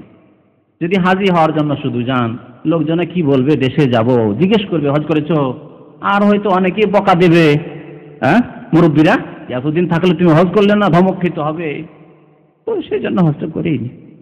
বা হাজি তো বলবে লোকে, সমাজে একটা মান মর্যাদা বাড়বে, বিচার সালিসে বসে দুটো কথা বলতে পারবো, বহু লোক বহু নিয়তে হজ করে। আর হাজি সাহেব না বললে আমাদের দেশের অনেক হাজি নারাজ হয়, অসন্তুষ্ট হয় যে হজ করে আসলে আমার হাজি সাহেব বলেন না। আর এটি আমি মুখস্থ বলছি না, কেন আমার সামনে এক হাজি সাহেব নতুন হজ করে গেছে, আর তাকে হাজি সাহেব বলা হয়নি, তো অসন্তুষ্ট। হ্যাঁ, আমি হজ করে এসেছি, আমাকে হাজি সাহেব বলছেন না, হাজি সাহেব বলতে হবে। এটি মিশরীয় ট্রেডিশন। আর ভারত বাংলাদেশ পাকিস্তানে হজ করে গেলে হাজি বলতে হবে, আর কোনো দেশে নেই এটি। এরপরে আসি হজ কেমন করে করতে হবে। হজ কত প্রকার? হজ হচ্ছে 3 প্রকার। হজ 3 প্রকার আল্লাহ সুবিধা করে দিয়েছেন, কারণ এক প্রকারই যদি হজ থেকে যেত তাহলে হয়তো আপনার পক্ষে সম্ভব হতো না। হয়তো অল্প সময় নিয়ে এসেছেন, যদি অল্প সময় নিয়ে যান, একবারে শেষ মুহূর্তে আপনি আরাফার দিনে মক্কায় পৌঁছেছেন, তাহলে আপনার পক্ষে যদি শুধু তামাত্তু হজ থাকতো তাহলে মুশকিল হতো। তামাত্তু হজ করবেন, উমরা সারবেন, আবার উমরা থেকে হালাল হবেন, আবার গোসল করবেন, আবার নতুন ইহরামে কাপড় পরবেন, সময় প্রয়োজন রয়েছে।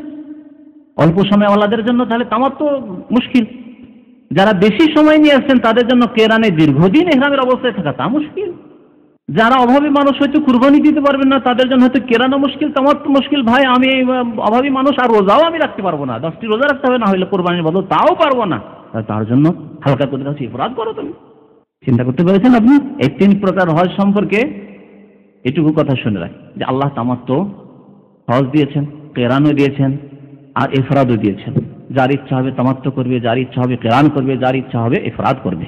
তবে উত্তম হজ হচ্ছে তামাত্তু হজ, কারণ নবী করিম সাল্লাল্লাহু আলাইহি সাল্লাম সমস্ত সাহাবায়ে কেরামদের যারা কুরবানির সাথে নিয়ে যাননি, আগের যুগের হাজী সাহেবরা যেহেতু বাড়ির ছাগল, বাড়ির উট, সুতরাং সাথে করে নিয়ে যেত। কেন কিনবে গিয়ে মক্কায়? মদিনায় বাড়ি বা বিভিন্ন জায়গায় বাড়ি, আর তাদের বাড়িতে উট রয়েছে, 200, 500, 700 উট রয়েছে এক একটা লোকের, তাহলে নিজে উট নিয়ে যাবেন। নবী করিম সাল্লাল্লাহু আলাইহি ওয়াসাল্লাম 100 উট নিয়ে গেছেন, 100 উট স্বয়ং নবী করিম সাল্লাল্লাহু আলাইহি ওয়াসাল্লাম নিজের পক্ষ থেকে কুরবানি করেছেন, আর সবগুলি নিয়ে গেছেন। তাহলে অনেকে নিয়ে যেতেন। যারা কুরবানির পশুকে সাথে নিয়ে যাবেন তারা কিন্তু মধ্যখানে হালাল হতে পারবেন না, সেই জন্য তারা তামাত্তু করতে পারছেন না। তাহলে তাদের জন্য উত্তম বলবো কেরান, কারণ যখন হালাল হতে পারছে না, তাহলে একই নিয়তে হজ উমরা দুটোই হাসিল হবে। এটি ইফরাদটাই তো উত্তম। ইফরাদে শুধু হজ হবে, আর স্বাভাবিক কথা শুধু হজ একজন করলো আর একজন হজ প্লাস উমরা করলো, তাহলে সে উত্তম।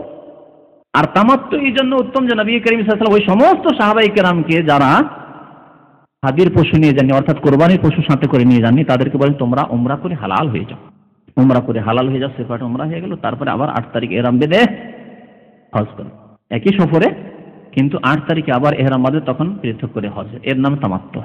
তামাত্তু এই কারণে হালাল। আর নবী করিম সাল্লাল্লাহু আলাইহি ওয়াসাল্লাম করতে পারেননি তামাত্তু, কেরান করেছেন অবশ্য।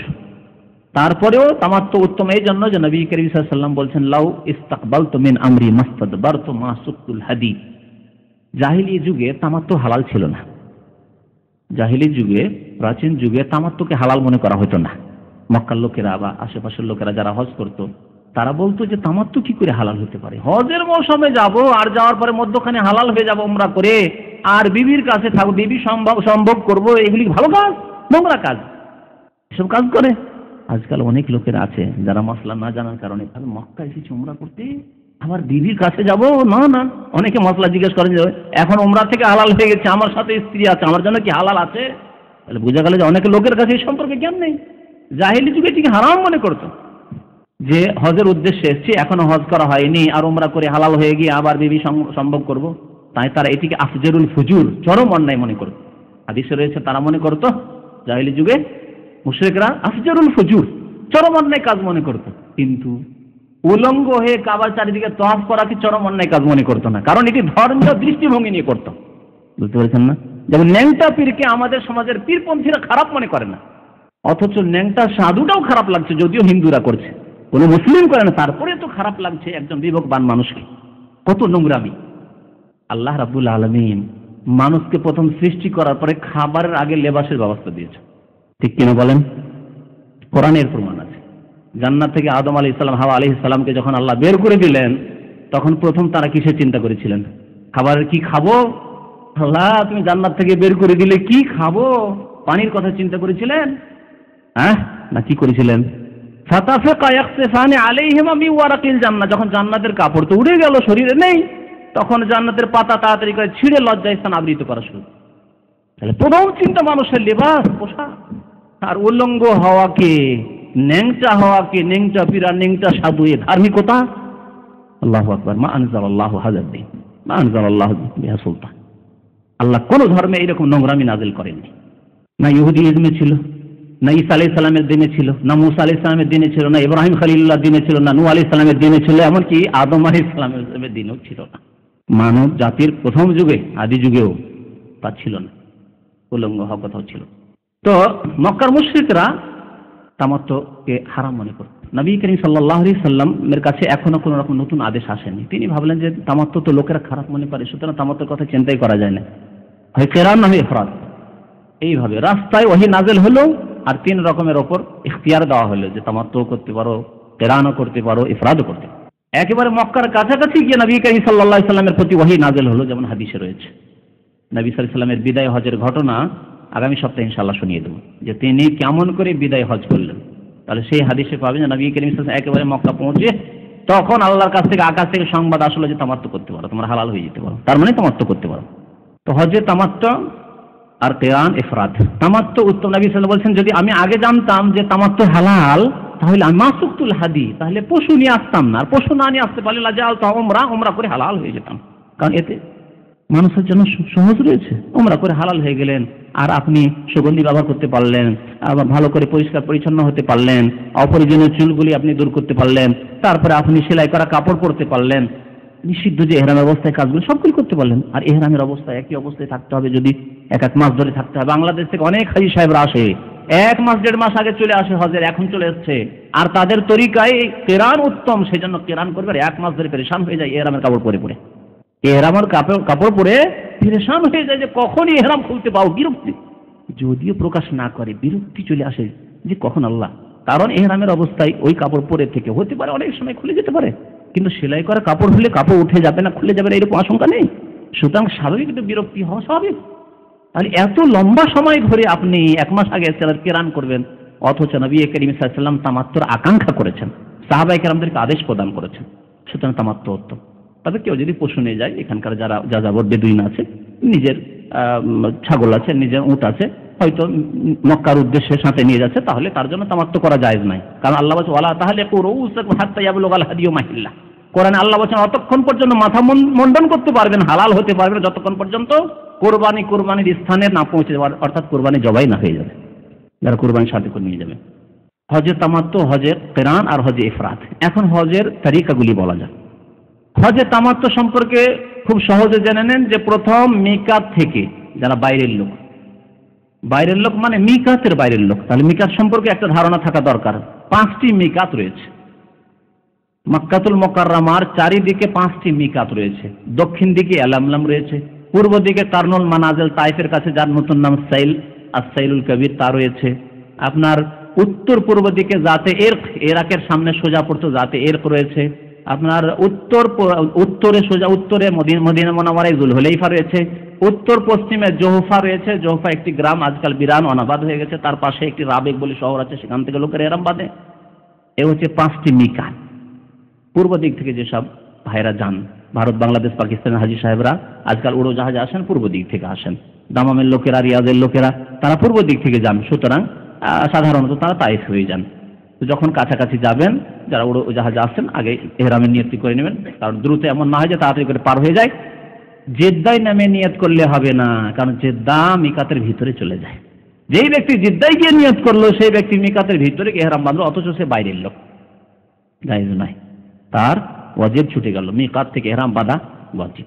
তো আমাদেরকে এহরাম বাঁধতে হবে। যদি তাইফের রাস্তা হয়ে যান, তাহলে সাইল থেকে এহরাম বাঁধতে হবে। যদি মদিনা হয়ে যায় আপনার গাড়ি, তাহলে মদিনা থেকে, মসজিদ নববী থেকে 10 কিলোমিটার দূরে যুলহুলাইফা, যার নতুন নাম আবিয়ারি আলী, যা মদিনা শহরের মধ্যেই পড়ে গেছে আজকাল, সেখান থেকে এহরাম বাঁধতে হবে। নবী করিম সাল্লাল্লাহু আলাইহি ওয়াসাল্লাম এখান থেকে এহরাম বেঁধেছে, যেহেতু মদিনা থেকে হজ উমরা করেছেন। তারপরে উমরা এহরাম বাঁধবেন, শুধু উমরার এহরাম বাঁধবেন। যেমন উমরা করেছেন এর আগে, সেভাবে উমরা করে। উমরার কাজ কয়টি? এহরাম বাঁধা, আর তালবিয়া পড়তে পড়তে গিয়ে মক্কাতুল মুকাররমা গিয়ে কি করা? বাইতুল্লাহর তাওয়াফ করা, সাফা মারওয়ার সাই করা, আর মাথা মুন্ডন করা, আর না হয় মাথার চুল পুরো মাথা থেকে ছোট করা। এই হচ্ছে উমরার সংক্ষেপে কাজ।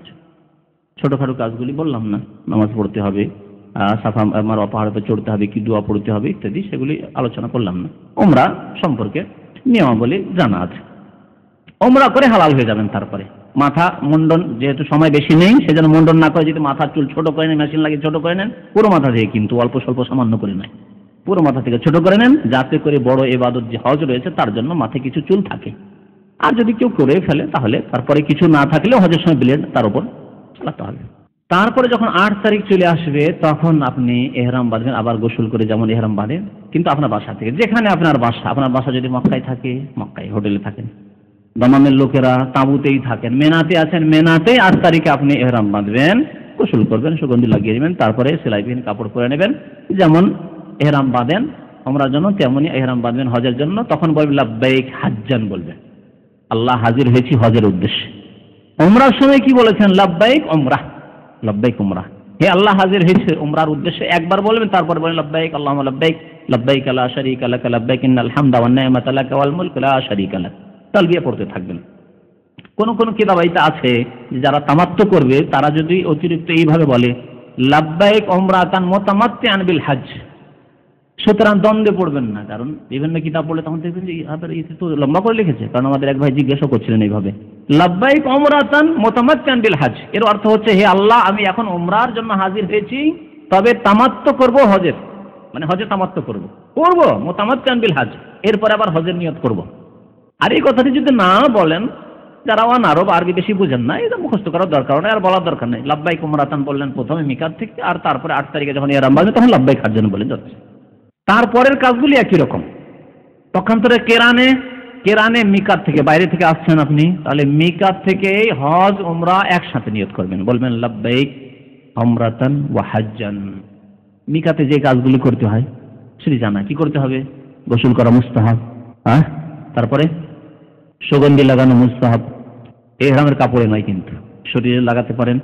আর ইহরামের কাপড় পরার পূর্বে বা ইহরামের কাপড় পরে নিয়েও সতর্কতার সাথে কাপড়ে যাতে না লাগে, শরীরে লাগাতে পারেন। নবী করিম সাল্লাল্লাহু আলাইহি ওয়াসাল্লাম লাগিয়েছেন, মা আয়েশা রাদিয়াল্লাহু তাআলা আনহা লাগিয়ে দিয়েছেন গোসল করার পরেও। সুতরাং গোসল করার পরে আতর সুগন্ধি লাগাতে পারবেন, শর্ত হচ্ছে কাপড়ে যাতে আতর সুগন্ধি না যায়। আর যদি মসজিদে প্রবেশ করেন, তাহিয়াতুল মসজিদের নিয়তে 2 রাকাত নামাজ পড়বেন। আর নিয়তটি করবেন আপনার বাসে বা যানবাহনে চাপার পর। নবী করিম সাল্লাল্লাহু আলাইহি ওয়াসাল্লাম যখন সাওয়ারি হতে চাপলেন জুলহুলাইফায়, তারপরে যখন সাওয়ারি চলতে আরম্ভ করলো, মানে উট চলতে আরম্ভ করলো, তখন বলেছিলেন লাব্বাইক উমরা বা লাব্বাইক উমরাতান ওয়া হাজ্জান, এইভাবে তখন নিয়ত করেছিলেন। সুতরাং উলামাদের বিভিন্ন কথার মধ্যে এটি হচ্ছে উত্তম। কেউ কেউ বলেছেন মসজিদ থেকে লাব্বাইক পড়তে হবে, কিন্তু নবী করিম সাল্লাল্লাহু আলাইহি ওয়াসাল্লামের হাদিসে যেহেতু আমলে এই আছে, সেজন্য আপনি যখন বাসে চাপলেন, বসে গেছেন, এখন বাস ছাড়তে যাচ্ছে, তখন আপনি বলেন লাব্বাইক উমরা। যদি আপনি তামাত্তু করেন, কেরানের কথা বলছি, কি বলবেন? লাব্বাইক উমরাতান ওয়া হাজ্জান, উমরা হজ একসাথে। কেরানকে কেরান কি জন্য বলে? কেরানকে কেরান এই জন্য বলা হয় যে কেরান মানে মিশিয়ে দেওয়া, কারানা একরেন মানে মিশিয়ে দেওয়া, হজকে উমরার সাথে মিশিয়ে একাকার করে দিলেন, দুটো একসাথে চলছে সাথে নিয়ে। আর তামাত্তু এই জন্য, তামাত্তু মানে ভোগ করা।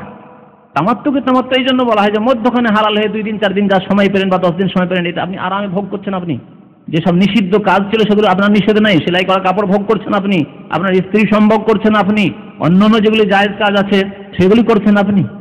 ইহরামের অবস্থায় মাথা ঢাকতে পারবেন না, কিন্তু আপনি তামাত্তু করে যদি উমরা করে হালাল হয়ে থাকেন তো টুপি মাথায় দিতে পারবেন, রুমাল মাথায় দিতে পারবেন না, মাথা ঢেকে শুইতে পারবেন শীতকালে, কিন্তু ইহরামের অবস্থায় না। তামাত্তুকে এই জন্য তামাত্তু বলে। তো কেরানে দুটোর একসাথে নিয়ত হল। এফরাদ আর কেরানে শুধু পার্থক্য হচ্ছে যে কেরানে দুটোর নিয়ত করা, উমরা হজ দুটোর নিয়ত করা, আর এফরাদে শুধু হজের নিয়ত করা। মিকাত থেকে নিয়ত করবেন, বলবেন লাব্বাইক হাজ্জান, আল্লাহ হাজির হয়েছি হজের উদ্দেশ্যে। আরেকটি পার্থক্য হচ্ছে কেরান আর এফরাদে, যে এফরাদ হজ করলে কোরবানি ওয়াজিব নয়, পক্ষান্তরে কেরান হজে কোরবানি ওয়াজিব, কারণ উমরা এবং হজ দুটোই করলেন হজের মৌসুমে। এই কুরবানি ওয়াজিব কেন, এই কথা তাহলে জানতে হয়। কুরবানি এই জন্যই ওয়াজিব যে হজের মৌসুমে হজের সাথে সাথে কি করলেন, উমরাও করে নিলেন। তামাত্তুতেও কুরবানি ওয়াজিব এই জন্য যে হজের মৌসুমে হজের সাথে সাথে কি করলেন, যদি আলাদা আলাদাই করলেন, কিন্তু হজের সিজনেই হজের মাসগুলিতে কি করলেন, উমরা করলেন। হজের মাসগুলিতে হইতে হবে না, শাওয়াল, জিলকাদার, জিলহজ মাসে, এই 10 দিনের মধ্যে হইতে হবে। কেউ যদি রমজান মাসে, তাহলে একটি উদাহরণ দিই, কেউ যদি রমজান মাসে উমরা করেছে আর তারপরে হজে গেল কিন্তু আর উমরা করলো না, মিকাত থেকে হজের লাব্বাইক হাজ্জান বললো, তো হজে তামাত্তু হবে না, কারণ হজের মাসে তার উমরা হয়নি। মিকাত থেকে ইহরাম বাঁধলেন, লাব্বাইক হাজ্জান বলে যদি হজ্জে ইফরাদ করেন, তারপরে মক্কা যাবেন। এখন কেরান আর ইফরাদ একসাথে, মক্কা গিয়ে কি করবেন, বাইতুল্লাহর তওয়াফ করবেন। তওয়াফ করার পরে যদি সাফা মারওয়া সাইটা তখন করে নেন, তাহলে একটি সাই যথেষ্ট, এখন করে নিলেন, ভালো হালকা হয়ে থাকলো, এটি ভালো। আর যদি না করতে পারেন তাহলে পরে তওয়াফে ইফাদার পরে কিন্তু সাই করতে হবে। কেরানে এবং ইফরাদে সাফা মারওয়ার একটি সাই যথেষ্ট, এটি বহু মানুষ জানে না, কিন্তু এই পয়েন্টটি অনেকেই জানে না, ভাবে যে আমি কেরান করলাম, আমার উমরাও হলো আর হজও হলো, তাহলে দুটি সাই করতে হবে। অথচ নবী করিম সাল্লাল্লাহু আলাইহি ওয়াসাল্লাম সহিহ হাদিসে আছে সাইয়ান ওয়াহিদান, একটি সাই, তাফু তাওয়াফান ওয়াহিদা বাদান রাজাউ মিন মিনা। নবী করিম সাল্লাল্লাহু আলাইহি ওয়াসাল্লাম আর সাহাবা کرام যারা আল্লাযীনা জামাউ বাইনাল হজ্জ ওয়াল উমরাতে, যারা হজ উমরা একসাথে করেছিলেন, অর্থাৎ কেরান করেছিলেন, তারা একটি সাফা মারওয়ার সাই একটি করেছিলেন। একটি যথেষ্ট, তো দুইটি কেন করবেন? অনেকে পরিবার নিয়ে যান আর হজে কেরান করেছেন, তারপর মহিলাদেরকে কষ্ট দেন। অনেকের বুড়ো আম্মা আছে, আব্বা আছে, তারা কেরান করেছে আর তাদের কষ্ট, দুটি সাই করার, সাই একটি যথেষ্ট। ইফরাদে একটি সাই তাহলে সাফা মারওয়ার, আর কেরানে একটি সাই। পক্ষান্তরে তামাত্তুতে তামাত্তুতে উমরা আলাদা হয়ে যাচ্ছে, একবার সেপারেট, আর হজ আলাদা হয়ে যাচ্ছে। এই জন্য উমরাতে যেমন সাফা মারওয়া সাই করতে হয়, সেটি একটি করতে হবে। আর হজের যে নিয়ত আপনি আলাদা করে করলেন, আপনি 8 তারিখে, সেজন্য হজের পরে তওয়াফ ইফাদার পরে আবার সাফা মারওয়া সাই করতে হবে। কেরানে এবং ইফরাদে সাফা মারওয়া সাই হলো আগে তওয়াফ করতে হবে, কিন্তু উল্টো করবেন না, কারণ এর কোনো প্রমাণ নেই, সেজন্য এরকম করবেন না। তওয়াফ করার পরে মসজিদে হারামের তাহিয়াতুল মসজিদ হচ্ছে তওয়াফ, বাইতুল্লাহ তওয়াফ। অন্যান্য মসজিদের তাহিয়া সালামি হচ্ছে 2 রাকাত নামাজ। তাহলে অন্য মসজিদে গেলে 2 রাকাত নামাজ পড়ে বসেন আপনি। বাইতুল্লাহ গেলে যদি আপনার পক্ষে সম্ভব হয়, কষ্ট না হয়, তাহলে নামাজ পড়ে না বসে আপনি প্রথম তওয়াফ করেন। তওয়াফ করে তারপরে মাকাম ইব্রাহিম পেছনে 2 রাকাত নামাজ পড়ে বসেন। তওয়াফ করলেন, সাফা মারওয়া সাই করলেন, তারপরে ইহরামের অবস্থায় থেকে যেতে হবে। কাকে? কেরানকারীকে এবং ইফরাদকারীকে ওই ইহরামের অবস্থায় থেকে যেতে হবে 1 মাস আগে আসলেও। সেই জন্যই বলছি যে যারা বেশি দিন আগে আসবে তাদের জন্য খুব সহজ তামাত্তু করা, আর অল্প সময় নিয়ে আসলে তাদের জন্য কেরান এবং ইফরাদ সহজ, কারণ সময় নেই আলাদা আলাদা করে হালাল হওয়া, আর আবার ওই যেতে হবে, বারবার শপে যেতে হবে, কোথায় লাইন লাগাইতে হবে, সব না করে তাড়াতাড়ি হয়তো আরাফায় লোকজন আরাফায় যাচ্ছে আর আপনি তামাত্তুর জন্য বসে আছেন মক্কায়, ঠিক কিনা? তো আপনাকে দেখতে হবে যে আপনার কিরকম সুবিধা হচ্ছে, এবং সবচেয়ে উত্তম যদি ফরজ হজ হয় তো উত্তম হজ করার চেষ্টা করবেন। ফরজ হজ যদি প্রথমবারের হজ হয় তাহলে উত্তম হজ করার চেষ্টা করবেন, আর তা হচ্ছে তামাত্তু হজ। 8 তারিখ থেকে কাজগুলি সব একরকম, পার্থক্য শুধু যে 8 তারিখে নতুন করে নিয়ত করতে হবে কাকে? তামাত্তুকারীকে। তামাত্তুকারীকে গোসল করতে হবে, সুগন্ধি লাগাবে, সেলাইবিহীন কাপড় পরবে, তারপরে আপন স্থান থেকে যেখানে ছিল সেখান থেকে ইহরাম বেঁধে লব্বাইক লব্বাইক পড়ে কোথায় যাবে? 8 তারিখে জোহরের আগে আগেই মেনায় পৌঁছে যাবে। আর যারা ইফরাদে আছে, কেরানে আছে, তারা ওই আগের কাপড়ে আছে, আর নতুন করে নিয়তের দরকার নেই। বহু লোক নিয়ত করে কেরান আর ইফরাদ, আবার নতুন করে নিয়ত করে, আবার নতুন করে একটা মেনা যাবে সেজন্য আবার একটা তওয়াফ করতে আসে, আর কত যে গ্যাদারিং করে আর ভিড় ভাড় করে, মানুষকে কষ্ট দেয়। বিরুদ্ধদেরকে কষ্ট দেওয়া নয়, দুর্বলদেরকে কষ্ট দেওয়া নয়, অথচ আপনার জন্য এই সময় কোনো তওয়াফ নেই, বরং বিরাট গণ্য হবে। এখন কোন তওয়াফ আছে আপনার? যখন এসছেন প্রথম তওয়াফ করেছেন, সাফা মারওয়া সাই করেছেন, হয়ে গেছে। আপনি কেরানে এসছেন, ইফরাদে এসছেন, সুতরাং আপনি চলে যান আপনি এতে মেনা। মেনা গিয়ে কি কাজ করতে হবে? এখন 8 তারিখের কাজ, 9 তারিখের কাজ, 10, 11, 12 তারিখ পর্যন্ত কাজ। 13 তারিখের কাজ হচ্ছে আপনার ইখতিয়ারভূত, যদি থাকতে চান তো করবেন, আর না হলে 13 তারিখে কোনো কাজ নেই। তাহলে 8, 9, 10, 11, 12 এই 5 দিন হচ্ছে হজের কাজ, আসল কাজ। 8 তারিখের কাজ কি? 8 তারিখ কাজ হচ্ছে মেনায় অবস্থান করা, যার হুকুম হচ্ছে সুন্নত, এবং 5 ওয়াক্ত নামাজ সেখানে পড়া আপন আপন সময়। 4 রাকাত বিশিষ্ট নামাজগুলিকে কসর করে পড়া, জোহর থেকে শুরু করে জোহর 2 রাকাত, আসর 2, মাগরিব 3, মাগরিবে কসর নেই, এশা 2, ফজর 2। ফজর নামাজ পড়ার পরে কোথায় বেরোবেন? 9 তারিখ হয়ে গেছে, 9 তারিখ হয়ে গেছে, এখন আরাফার দিন। নবী করিম সাল্লাল্লাহু আলাইহি ওয়াসাল্লাম আল হাজ্জু আরাফা, হজ হচ্ছে আরাফায় অবস্থানের নাম, এটি হচ্ছে হজের রুকন, স্তম্ভ। সুতরাং আরাফায় অবস্থান না করলে হজ হবে না। কোনো ওজর চলবে না যে অসুস্থ ছিল, হসপিটালে ছিল, আরাফার হসপিটাল নিয়ে যান। যদি সিরিয়াস অসুস্থ থাকে আর তাকে হজ করাইতে হাজী সাহেব, তাহলে আরাফার করা হয়, যে সরকারের পক্ষ থেকে করা হয়। যত রোগী থাকে সেটা কোনো রকম করে নিয়ে গিয়ে আরাফার হসপিটালে পৌঁছেন, হসপিটালে পড়ে আছে কিন্তু আরাফায় অবস্থান করে আছে, হজ হয়ে গেল। আর অসুস্থ আছে বলে মিনাতে রেখে দিলেন, আর বলে অসুস্থ ছিল তো কি করা যাবে, হজ হবে না। আল হাজ্জু আরাফা, আরাফায় গিয়ে জোহরের আগে আগে পৌঁছে যান, সকাল থেকে নিয়ে জোহর পর্যন্ত যে কোনো সময় পৌঁছেন। আসল অবস্থান শুরু হচ্ছে আরাফার জাওয়ালের পর, মানে মাথার উপর থেকে সূর্য গড়ে যাওয়ার পর। তখন কি করতে হবে? জোহর এবং আসর নামাজ পড়তে হবে, আসর করে এবং জামা, 2টি বিধান, 2 রাকাত জোহর, 2 রাকাত আসর প্রত্যেককে।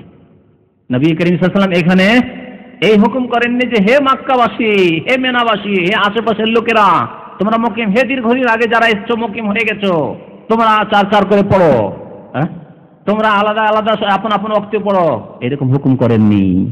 বাংলাদেশ থেকে হাজী সাহেবরা আসে, বিশেষ এক মযহাবী দৃষ্টিভঙ্গি নিয়ে আসে, আর আসার পরে তাদের মুফতিগণ ফতোয়া দেয়, খবরদার তোমাদের 15 দিন হয়ে গেছে, মুকিম হয়ে গেছে মক্কায়, সুতরাং তোমরা এখানে করে কসর করবে না। নবী করিম সাল্লাল্লাহু আলাইহি ওয়াসাল্লামের সাথে 1,24,000 সাহাবায়ে কেরাম হজ করেছেন বিদায় হজে। তাদের মুকিম ছিলেন কি ছিলেন না? কেউ মেনার লোকেরা ছিলেন না, মক্কার লোকেরা ছিলেন না, আরাফার লোকেরা হজে ছিলেন না। তাদেরকে বলেছেন কি?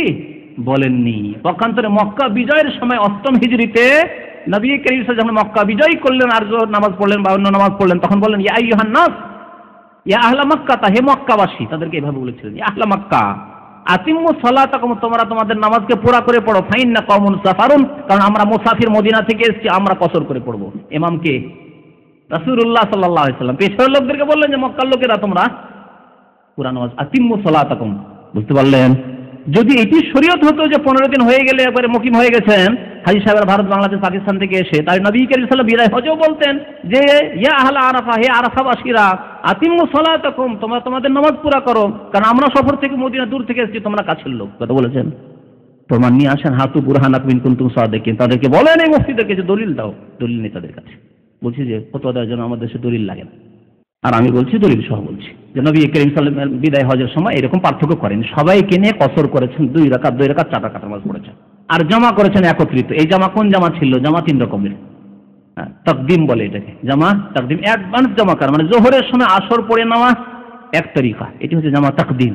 আর জামা তাখির মানে বিলম্ব করে, আসরের সময় যদি জোহর পড়া যায় কোথাও সফরে, রাস্তায় আছেন, মক্কা সফরে যাচ্ছেন, আর জোহরের সময় বাস থামলো না, আসরের সময় থামলো, আর আসরের সময় জোহর পড়লেন, এটা জামা তাখির, বিলম্ব করে একবার আসরের সময় গিয়ে জোহর পড়লেন। আর এটা হচ্ছে জামা সুরি, দেখার ধরনের দিকে জমা, কিন্তু আসলে জমা করা হয়নি, জোহরের শেষ অক্টে জোহর পড়েছেন, ঠিক 2:15 সময় জোহর পড়লেন, শুরু করলেন, আর যেমনই 2:30টায় আসর আজান দিতে যাচ্ছে সেই সময় আসর পড়ে নিলেন। তাহলে আসর আপন সময় হলো আর জোহর আপন সময় হলো। দেখার দিক দিয়ে কিন্তু মনে হলো যে একত্রিত করলেন। এই 3 রকম। নবী করিম সাল্লাল্লাহু আলাইহি ওয়াসাল্লাম কোন জামা করেছেন আরাফায়? জামা তাকদিম। আখিরকে বলল আসরের সময় জোহর পড়ে যান, না জোহরের সময়? জোহরের সময় জোহর আসর পড়ে নিয়েছেন। তারপরে এই দীর্ঘ কয়েক ঘন্টা সময়, এই সময় হচ্ছে ইবাদতের সময়। কিসের ইবাদত? নামাজের ইবাদত তো হয়ে গেছে, আর নামাজ নেই কিন্তু। আজ মাগরিব পর্যন্ত আর কোনো নামাজ আছে? নামাজ নেই। কি? জিকির, তিলাওয়াত, দোয়া, ইস্তিগফার, আল্লাহর কাছে মার্জনা কামনা করা, আল্লাহকে খুব ডাকা। নবী করিম সাল্লাল্লাহু আলাইহি ওয়াসাল্লাম বলেছেন যে আল্লাহ রাব্বুল আলামিন এই আরাফার দিনে আরাফাবাসীদের অত্যন্ত নিকটবর্তী হয়ে যান, এবং ফেরেশতাদের মাঝে আল্লাহ রাব্বুল আলামিন গৌরব প্রকাশ করেন যে দেখো, উনজুরু ইলা ইবাদি হাওলা, দেখো আমার বান্দাদেরকে যে কি আকার আকৃতি নিয়ে এসেছে, একই লেবাস, একই আকার আকৃতি নিয়ে, কি রাজা, কি প্রজা, কি চাকর, কি মনিব, সব একসমান, সবাই আমার দরবারে বান্দা হয়ে এসেছে। তোমাদেরকে সাক্ষী করছি, এদেরকে আমি মাফ করে দিলাম। সুতরাং এই সময়কে দুয়ায় লাগাইতে হবে। আজকালকার মুসলমানদেরকে দেখা যায়, দেশের মানুষদেরকে আমরা খুব দেখি যে তারা কিভাবে আরাফা ইবাদত করছে, তাদের অবস্থাটা দেখি। হয়তো 5 মিনিট নাই 10 মিনিট একটু দোয়া করলো, তারপরে দুনিয়ার গল্প শুরু হয়ে গেল। নাই চলো খেতে যাই, খাবার খুঁজি, 2-4 ঘন্টা খাবার খুঁজে লাগিয়ে দিল, বাথরুম খুঁজি, 2-4 ঘন্টা ওতে লাগিয়ে দিল। চলো আর একটা বিদাতি কাজ, চলো জাবালে রহমত খুঁজে আসি, জাবালে রহমা খুঁজতে চলে গেল। এক লোক আমাকে জিজ্ঞেস করছে যে জাবালে রহমা কোথায়? আমি বলছি কি করবেন জাবালে রহমা? তো রেগে উঠেছে, বলছে আপনি জানলে বলেন, না হলে ছাড়েন। ও জানছে তাহলে আমি হয়তো বাধা দেবো, জানলে বলেন, না হলে ছাড়েন। জাবালে রহমা যাবে, অথচ নবী করিম সাল্লাল্লাহু আলাইহি ওয়াসাল্লাম জাবালে রহমার ওপরে উঠেননি।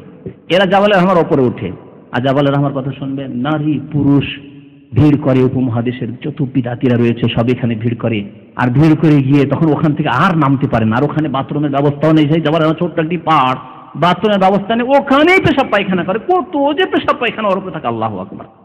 আমাদের এক ডক্টর বলছিলেন যে ওখানে মহিলারা পর্যন্ত চড়ে যখন নামতে আর পারে না, তখন মহিলাদেরকে কাপড় দিয়ে ঢেকে দিল, ওপর থেকে কাপড় দিয়ে ঢেকে দিল, আর বসে বসে ওখানে আশেপাশে ভিড়ে থাকা যাচ্ছে, ওখানে পেশাব আর পায়খানা করছে। এই জাবালে রহমায় আর বিদাত করতে যায় এক শ্রেণীর লোকেরা। নবী করিম সাল্লাল্লাহু আলাইহি ওয়াসাল্লাম জাবালে রহমায় চড়েননি, জাবালে রহমার পাশে উটটিকে বসিয়ে খুতবা দিয়েছেন নবী করিম সাল্লাল্লাহু আলাইহি ওয়াসাল্লাম, জাবালে রহমার পাশে। আর কি বলেছেন তিনি? যে তোমরা এখানেই আসবে ভিড় করে, আর লড়াই করবে এখানে এসে, ধাক্কাধাক্কি করবে। বলেছেন ওয়াকাফতু হা হুনা, আমি এখানে অবস্থান করলাম। ওয়া আরাফাতু কুল্লুহা মাওকিফ, তবে আরাফা সমস্ত হচ্ছে অবস্থানের স্থান, যে কোনো জায়গায় অবস্থান করতে পারবে সমান। তাহলে এই বিদাতের ভিড় কেন করতে যাবেন? এই অন্যায় কাজ কেন করতে যাবেন? এগুলি কাজ করবেন না। তো বলছিলাম আরাফার কথা। আরাফায় সন্ধ্যা পর্যন্ত, একবার সূর্য অস্ত হওয়া পর্যন্ত জিকির, আজকার, দোয়া, ইস্তেগফার, তওবা করুন। তওবার জায়গা আল্লাহর কাছে চান, দুনিয়া চান আপনি, আখিরাত চান আপনি। চান রব্বানা আতিনা ফিদ দুনিয়া হাসানা ওয়া ফিল আখিরাতি হাসানা ওয়া কিনা আযাবান নার। নিজের বাংলা ভাষায় চান আপনি, কারণ বুঝে সুঝে চাইবেন। বুঝে সুঝে না চাইলে চোখ দিয়ে পানি আসে না, এটি পরীক্ষিত। আপনি বুঝে সুঝে দোয়া না পড়লে, আমি জিজ্ঞাসা করেছি অনেক লোককে, এই কথাটি এই জন্য বলছি যে দোয়া করছে আরবিতে, কাঁদছে না, কিন্তু বাংলায় শুনলে সে কেঁদে উঠছে। আমি বললাম যে আপনি যে দোয়া করলেন কাঁদন বেরোলো, কাঁদন বেরোয় না কেন? আমার মানে বাংলায় দোয়া করেন আপনি কাঁদন বেরোয়, কারণ আপনি আরবি দোয়া বুঝছেন না। ওপর থেকে আপনি নারিকেলে কামড় দিচ্ছেন, তো কেমন করে হবে? দাঁত বসছে না আপনার, দাঁত বসতেই চায় না নারিকেলে, শুকা নারকেলে। আর যে ব্যক্তি আরবি বুঝে তার জন্য আরবিতে দোয়া। আর এখানে নামাজের ভিতরেও না যে কোনো ইখতিলাফ আছে যে চলবে কি চলবে না, এই সব সমস্যাও নেই। আপনি বাংলায় দোয়া করেন আর আরবিতে কিছু দোয়া পড়েন, এমন না যে আপনি আরবি দোয়া পড়বেন না, সেজন্য দোয়ার বই নিয়ে যান, দোয়ার বই নিয়ে যান, বই দেখে কিছু দোয়া পড়েন, জিকির আজকারগুলি পড়েন যেগুলি জামে, মানে অত্যন্ত অর্থপূর্ণ দোয়া, অল্প শব্দ কিন্তু সমস্ত কিছু হয়তো তাতে আছে। যেমন যে দোয়া বললাম কোরআনী দোয়া, দুনিয়ার কল্যাণ চেয়ে নিলে সার্বিক কল্যাণ, আর আখিরাতে সার্বিক কল্যাণ, এমন কিছু ছুটে গেল না। কিন্তু রাব্বানা আতিনা ফিদ দুনিয়া হাসানা ওয়া ফিল আখিরাতি হাসানা ওয়া কিনা আযাবান্নার, কিছু ছুটলো না। কথা লম্বা হয়ে যাচ্ছে, আমাকে একটু হজ শেষ করতে হবে, তাই না? মাগরিব যখন হয়ে যাবে তখন বেরিয়ে পড়বেন কোথায়? মুজদালিফার উদ্দেশ্যে। মেনা থেকে যাওয়ার সময় রাস্তায় কিন্তু মুজদালিফা ক্রস করে চলে গেছেন যাওয়ার সময়, আর ফেরার পথে এসে মুজদালিফা মিডিলে, মধ্যখানে একটু কম বেশি, তো সেখানে এসে রাত যাপন করতে হবে। এটি হচ্ছে ওয়াজিব। এখানে এসে প্রথম কাজ মাগরিব আর এশা পড়তে হবে। একে বলা হয় জামাত তাখির, বিলম্ব করে। মাগরিব 3 রাকাত আর এশা 2 রাকাত নামাজ পড়বেন। বেতরটা পড়ে নেবেন, নবী সাল্লাল্লাহু আলাইহি ওয়াসাল্লাম সফরে বা যে কোনো সময় বেতর ছাড়েননি। তারপরে রাত্রি জাগরণ করা এখানে সুন্নত নয়, বরং ঘুমিয়ে যাওয়া, আরাম বিশ্রাম করাই হচ্ছে নবী করিম সাল্লাল্লাহু আলাইহি ওয়াসাল্লামের সুন্নত। রাত্রে শুয়ে যান আপনি, রাত্রি যাপন করাই হচ্ছে এখানকার ইবাদত। ফজরে উঠে আপনি ফজর নামাজ পড়বেন, নামাজ পড়ার পরে একটু দোয়া করবেন। নবী সাল্লাল্লাহু আলাইহি ওয়াসাল্লাম বেশি বেশি এখানে দোয়া করেছেন, এই জায়গায় দোয়া কবুল হয়। আর তারপরে সেখান থেকে যখনই ফর্সা হয়ে যাবে, সূর্য ওঠার শর্ত না, সূর্য ওঠার আগে যখনই ফর্সা হয়ে যাবে তখনই বেরিয়ে পড়বেন। যদি সাথে মহিলা থাকে, বৃদ্ধরা থাকে, শিশুরা থাকে, দুর্বল থাকে, তাহলে অর্ধেক রাতের পরে বেরিয়ে যেতে পারে। নবী করিম সাল্লাল্লাহু আলাইহি ওয়াসাল্লাম অনুমতি দিয়েছেন, দুর্বলদেরকে অনুমতি দিয়েছেন রাত 12টার পরে মুজদালিফা ছেড়ে সকালের আগে আগে চলে যেতে পারে। আর যাওয়ার পরে এগিয়ে থাকবে একবারে জামারাতের কাছে, আর প্রথমে গিয়ে পাথর মেরে নেবে, ভিড় থেকে বেঁচে যাবে।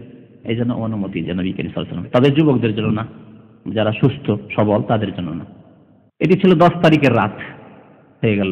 তারপরে 10 তারিখের দিন শুরু হয়ে গেল। 10 তারিখের দিনে হচ্ছে অধিকাংশ কাজগুলি, 4টি কাজ আছে। প্রথম কাজ হচ্ছে জামরাই পাথর মারা। কোন জামরাকে মারতে হবে? জামরাই কুবরা। জামরাই কুবরা মিনার দিকে আছে না মক্কার দিকে করে আছে?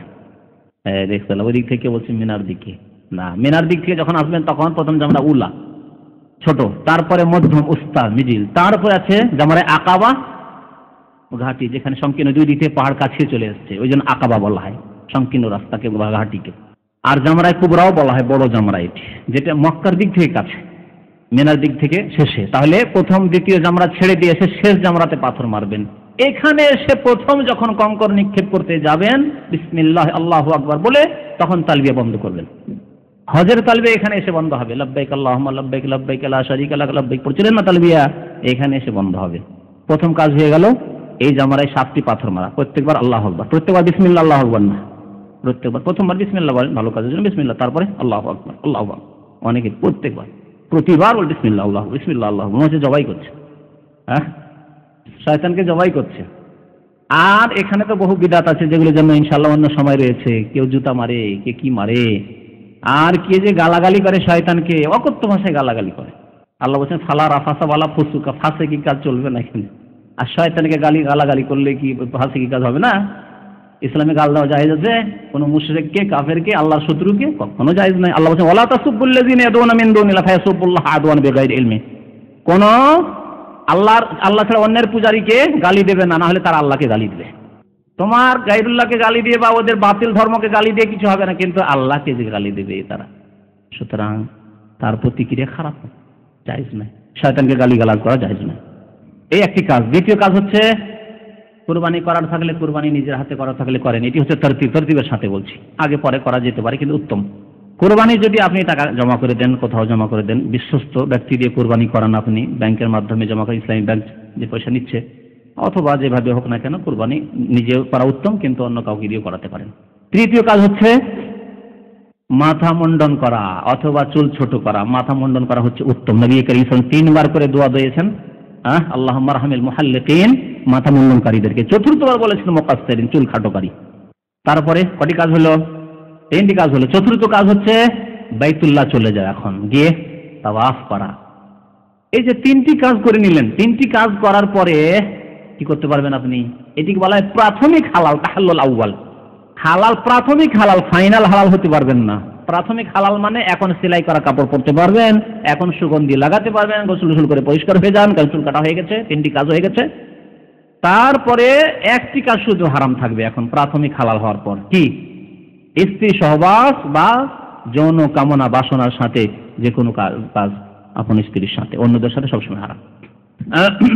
তারপরে বাইতুল্লাহকে যখন তাওয়াফ করে নিলেন আর সাফা মারওয়ার সাই করে নিলেন, তখন আপনার জন্য কি হয়ে গেল?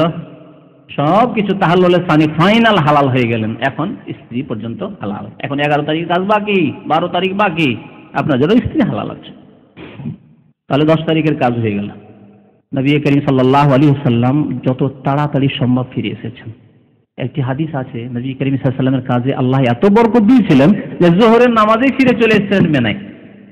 তাওয়াফ করে এই 4টি কাজ শেষ করে আবার তাওয়াফ সাই করে ফিরে চলে এসেছেন কোথায়?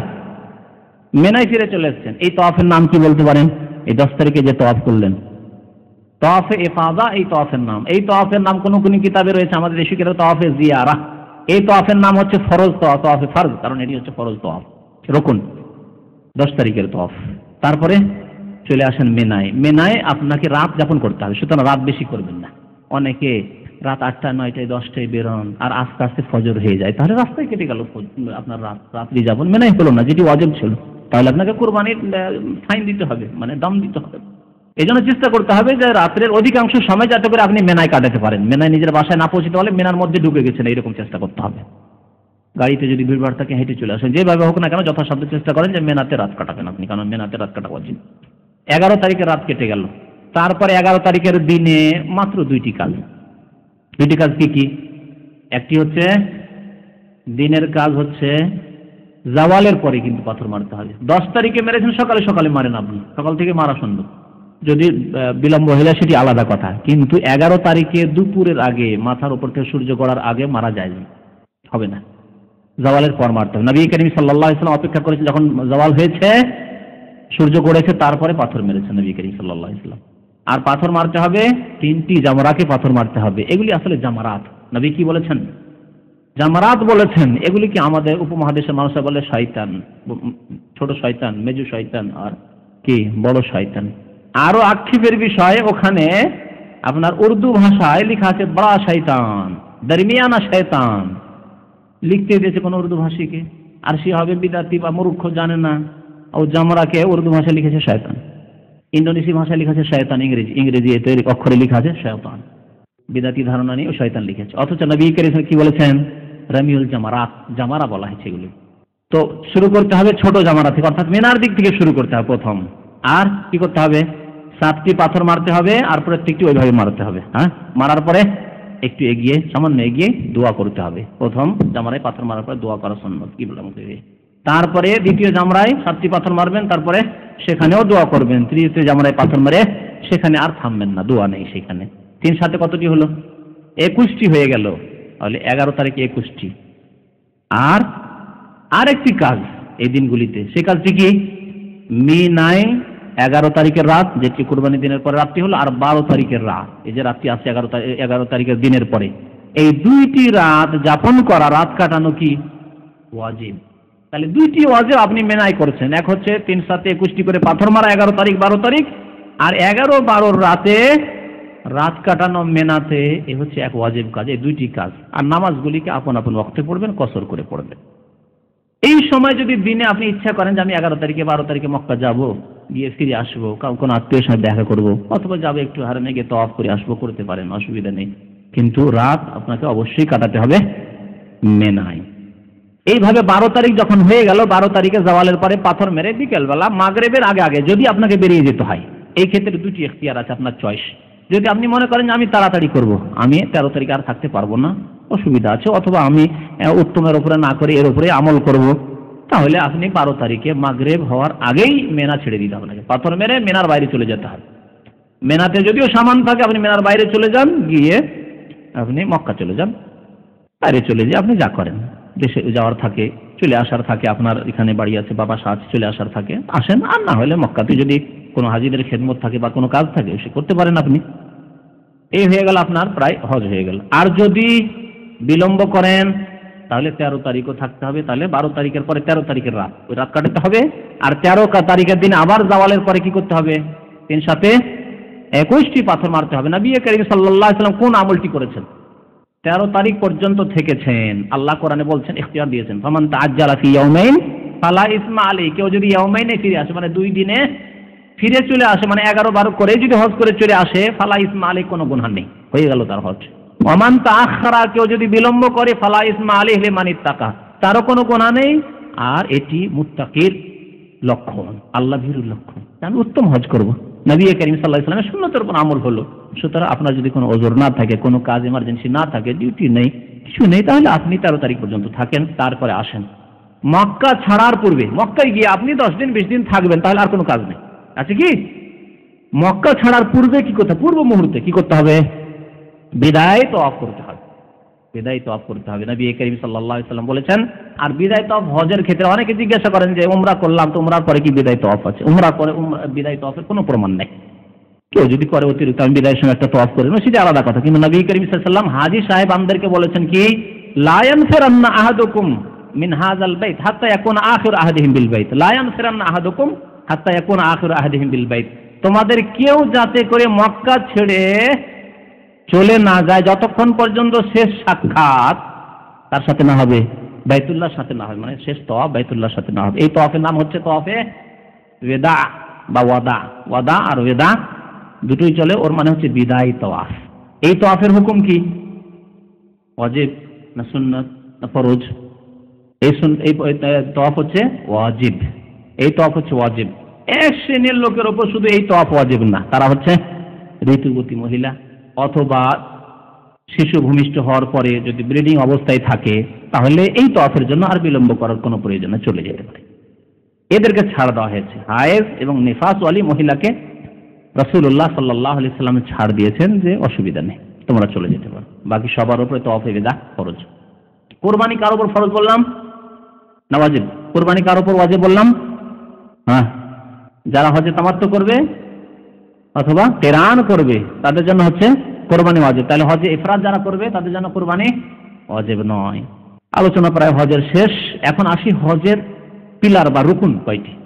হজের রুকুন হচ্ছে 4টি, যেগুলি আলোচনা করে দেওয়া হয়েছে কিন্তু বলা হয়নি কোনটি রূপ, 1-2টি সম্পর্কে বলা হয়েছে। প্রথম হজের রুকুন হচ্ছে ইহরাম বাঁধা।